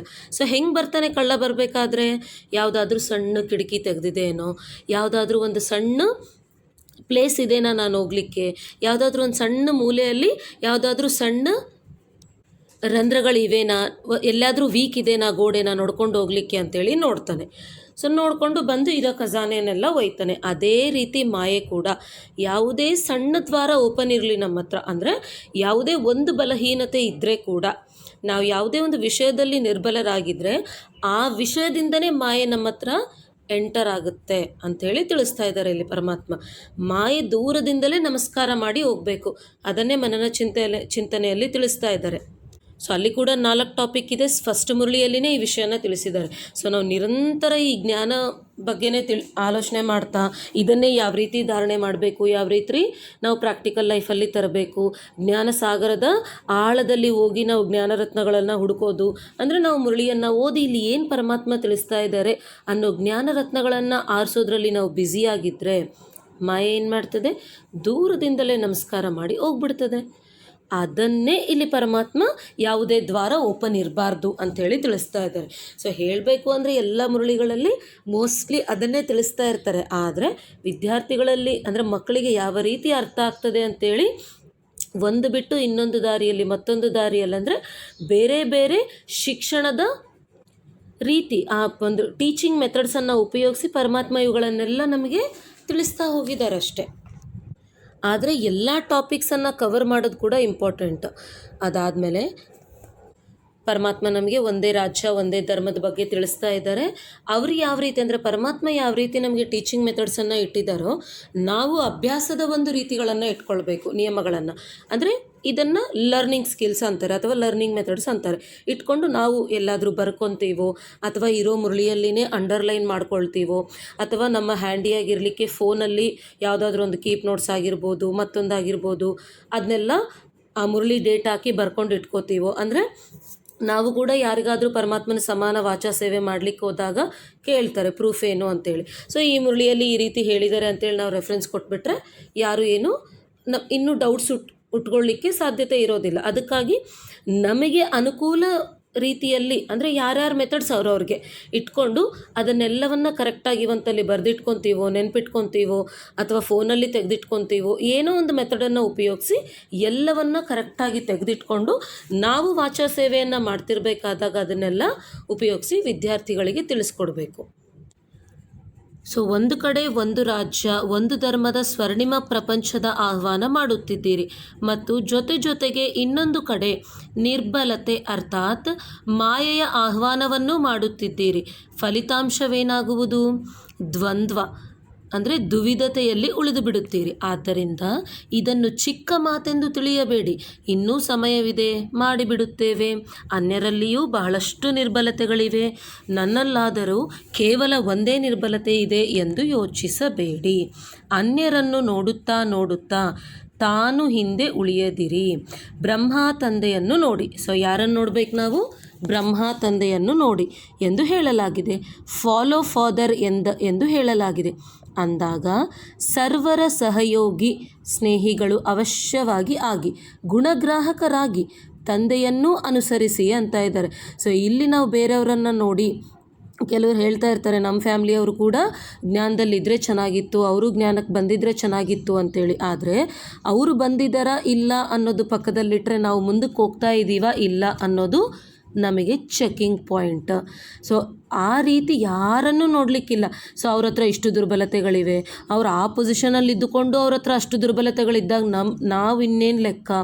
ಈ ರೀತಿ ವಿದ್ಯಾರ್ಥಿಗಳು ಮಾತನಾಡೋದನ್ನು ಆಲ್ರೆಡಿ ನಾವು ಕೇಳಿಸ್ಕೊಂಡಿದ್ದೀವಿ. ಆದರೆ ಇಲ್ಲಿ ಪರಮಾತ್ಮ ಹೇಳ್ತಾ ಇದ್ದಾರೆ ಯಾರನ್ನು ನೋಡಲಿಕ್ಕಿಲ್ಲ. ಸೊ ಬೇರೆಯವರನ್ನು ನೋಡಿ ನೀವು ಹಿಂದೆ ಉಳಿಬೇಡಿ ಅಂತ ಇದ್ದಾರೆ. ಸೊ ಯಾರನ್ನು ನೋಡ್ಬೇಕು ನಾವು? ಬ್ರಹ್ಮ ತಂದೆಯನ್ನೇ ನೋಡಬೇಕು. ಅದಕ್ಕಾಗಿಯೇ ಫಾಲೋ ಫಾದರ್ ಅಂತೇಳಿ ಹೇಳಲಾಗಿ. ಎಲ್ಲರ ಜೊತೆ ಸ್ನೇಹಿಗಳಂತೂ ಅವಶ್ಯವಾಗಿ ಆಗಬೇಕು, ಅಥವಾ ಅವರನ್ನು ನೋಡಬೇಕಾದ್ರೆ ಅವರ ಗುಣಗ್ರಾಹಕರಾಗಬೇಕಷ್ಟೇ ಹೊರತು ತಪ್ಪು ಮಾಡ್ತಿದ್ರೆ ಸಹಯೋಗಿಗಳಾಗೋದಲ್ಲ. ಸೊ ತಂದೆಯನ್ನು ಅನುಸರಿಸಿ. ಬ್ರಹ್ಮ ತಂದೆಯ ಅಂತಿಮದ ಸ್ಥಿತಿ ಯಾವುದು ಅಂದರೆ ರಾಜ ಋಷಿ, ಅದನ್ನು ನೋಡಿದಿರಿ. ಸೊ ಮಕ್ಕಳಿಗೆ ಇಷ್ಟೊಂದು ಪ್ರಿಯರಾಗಿದ್ದರೂ ಸಹ ಸನ್ಮುಖದಲ್ಲಿ ನೋಡುತ್ತಿದ್ದರೂ ಸಹ ಅವರಲ್ಲಿ ಅತೀತತೆಯನ್ನೇ ನೋಡಿದಿರಲ್ಲವೇ? ಬೇಹದ್ದಿನ ವೈರಾಗ್ಯ ಇದೇ ಸ್ಥಿತಿಯನ್ನು ಪ್ರತ್ಯಕ್ಷದಲ್ಲಿ ನೋಡಿದಿರಿ. ಕರ್ಮಭೋಗವಿದ್ದರೂ ಸಹ ಕರ್ಮೇಂದ್ರಿಯಗಳ ಮೇಲೆ ಅಧಿಕಾರಿಯಾಗಿ ರಾಜ ಋಷಿಯಾಗಿ ಸಂಪೂರ್ಣ ಸ್ಥಿತಿಯ ಅನುಭವ ಮಾಡಿಸಿದರು. ಆದ್ದರಿಂದ ಫಾಲೋ ಫಾದರ್ ಎಂದು ಹೇಳುತ್ತಾರೆ. ಅಂದ ಮೇಲೆ ತಮ್ಮ ರಾಜ್ಯಾಧಿಕಾರಿಗಳು ರಾಜ್ಯ ಕಾರ್ಯಕರ್ತರನ್ನು ಸದಾ ನೋಡಿಕೊಳ್ಳಿ. ಯಾವುದೇ ರಾಜ್ಯ ಕಾರ್ಯಕರ್ತನು ಎಲ್ಲಿಯೂ ಮೋಸಗೊಳಿಸದಿರಲಿ. ತಿಳಿಯಿತೆ? ಒಳ್ಳೆಯದು. ಸೊ ಇಲ್ಲಿ ರಾಜ ಋಷಿ ಎರಡು ಆ ಒಂದು ಸ್ಥಿತಿ ಅನ್ನೋದು ಬ್ರಹ್ಮ ಬಾಬಾ ಅವ್ರ ಹತ್ರ ಇತ್ತು. ಸೊ ರಾಜ ಅಂದಾಗ ಅಧಿಕಾರಿ ಸ್ಥಿತಿ ಅಂದರೆ ಆತ್ಮ ರಾಜನಾಗಿ ಕರ್ಮೇಂದ್ರಿಯಗಳ ಮೇಲೆ ರಾಜ್ಯವನ್ನು ಮಾಡೋದು. ಋಷಿ ಅಂದಾಗ ಈ ಬೇಹದ್ ವೈರಾಗ್ಯ ಸ್ಥಿತಿ. ಸೊ ಇವೆರಡೂ ಸ್ಥಿತಿಯ ಅಂತಿಮ ಸ್ಥಿತಿಯಲ್ಲಿ ಅದು ಬ್ರಹ್ಮ ಬಾಬಾ ಅಲ್ಲಿ ಎಂಡಿಂಗಲ್ಲಿ ನಮಗೆ ಕಾಣಿಸಿದ್ರು ಅಂಥೇಳಿ ಹೇಳ್ತಾ ಇದ್ದಾರೆ. ಆ ರೀತಿ ನೀವು ತಯಾರಾಗಿದ್ದೀರಾ. ಅದರ ಜೊತೆ ನಿಮ್ಮ ಸೂಕ್ಷ್ಮ ಕರ್ಮೇಂದ್ರಿಯಗಳಂದರೆ ಈ ಮುರಳಿಯೆಲ್ಲ ಮೋಸ್ಟ್ಲಿ ಅದನ್ನೇ ತಿಳಿಸಿದ್ದಾರೆ. ಆದರೆ ನಮ್ಮ ಸೂಕ್ಷ್ಮ ಕರ್ಮೇಂದ್ರಿಯಗಳು ನಮಗೆಲ್ಲಾದರೂ ಮೋಸ ಮಾಡ್ತಾ ಇವೇನಾ ಅಂಥೇಳಿ ನಾವು ಚೆಕ್ ಮಾಡ್ಕೋಬೇಕು ಅಂತಿದ್ದಾರೆ. ಅದಾದಮೇಲೆ ಲಾಸ್ಟಲ್ಲಿ ನಮಗೆ ಪರಮಾತ್ಮ ಪ್ರಿಯ ಸ್ಮೃತಿಗಳನ್ನೇ ಕೊಡ್ತಾರೆ. ಇಲ್ಲಿ ಏನು ಹೇಳ್ತಾ ಇದ್ದಾರೆ ಅಂತಂದರೆ, 4 ಕಡೆಯ ಸದಾ ರಾಜಋಷಿ ಮಕ್ಕಳಿಗೆ, ಸದಾ ಸ್ವಯಂನ ಮೇಲೆ ರಾಜ್ಯ ಮಾಡುವಂತಹ, ಸದಾ ವಿಜಯಿಯಾಗಿ ನಿರ್ವಿಘ್ನ ರಾಜ್ಯ ಕಾರೋಬಾರನ್ನು ನಡೆಸುವಂತಹ ರಾಜ್ಯಾಧಿಕಾರಿ ಮಕ್ಕಳಿಗೆ, ಸದಾ ಬೇಹದ್ದಿನ ವೈರಾಗ್ಯ ವೃತ್ತಿಯಲ್ಲಿರುವಂತಹ ಎಲ್ಲ ಋಷಿಕುಮಾರ ಕುಮಾರರಿಗೆ, ಸದಾ ತಂದೆಯ ಪ್ರಿಯರಾಗಿ ಎಲ್ಲರಿಂದ ಭಿನ್ನರಾಗಿ ಕಾರ್ಯ ಮಾಡುವಂತಹ ಅತೀತ ಮತ್ತು ಅತಿಪ್ರಿಯ ಮಕ್ಕಳಿಗೆ, ಸದಾ ಬ್ರಹ್ಮ ತಂದೆಯನ್ನು ಅನುಸರಿಸುವಂತಹ ಪ್ರಾಮಾಣಿಕ ಅಂದರೆ ನಿಜಾಯಿತಿ ಇರುವ ಮಕ್ಕಳಿಗೆ ಬಾಬ್ದಾದರವರ ನೆನಪು, ಪ್ರೀತಿ ಹಾಗೂ ನಮಸ್ತೆ. ಸೊ ನಾವು ಕೂಡ ಬಾಬ್ದಾದರವರಿಗೆ ನೆನಪು, ಪ್ರೀತಿ, ನಮಸ್ತೆಯನ್ನು ಹೇಳ್ತಾ ಈ ಬೇಹದ್ ವೈರಾಗ್ಯ ಸ್ಥಿತಿಯ 2ನೇ ಭಾಗ ಮುಗಿತು. 18 ಭಾಗಗಳಿವೆ. ಸೊ ಅವೆಲ್ಲವುಗಳನ್ನು ಡೇ ಬೈ ಡೇ ಅಪ್ಲೋಡ್ ಮಾಡ್ತಾನೆ ಹೋಗ್ತೀವಿ. ಸೊ ವಿದ್ಯಾರ್ಥಿಗಳಲ್ಲಿ ಮನವಿ, ಡೈರೆಕ್ಟ್ 2ನೇ ಭಾಗ ಅಥವಾ 18ನೇ ಭಾಗ, 6ನೇ ಭಾಗ, 7ನೇ ಭಾಗ ಈ ರೀತಿ ಓದಬೇಡಿ. ಏಕೆ ಅಂದರೆ ಪರಮಾತ್ಮ ಹೇಳೋದನ್ನು ಕರೆಕ್ಟಾಗಿ ನಾವು ಅರ್ಥ ಮಾಡ್ಕೋಬೇಕು ಅಂದರೆ ಸಬ್ಜೆಕ್ಟ್ ವೈಸ್ ನಾಲೆಜನ್ನು ಸ್ಟೆಪ್ ವೈಸ್ ತಿಳ್ಕೊಂಡಾಗಲೇ ನಮಗೆ ಅರ್ಥ ಆಗ್ತದೆ. ಓಂ ಶಾಂತಿ. ಧನ್ಯವಾದಗಳು.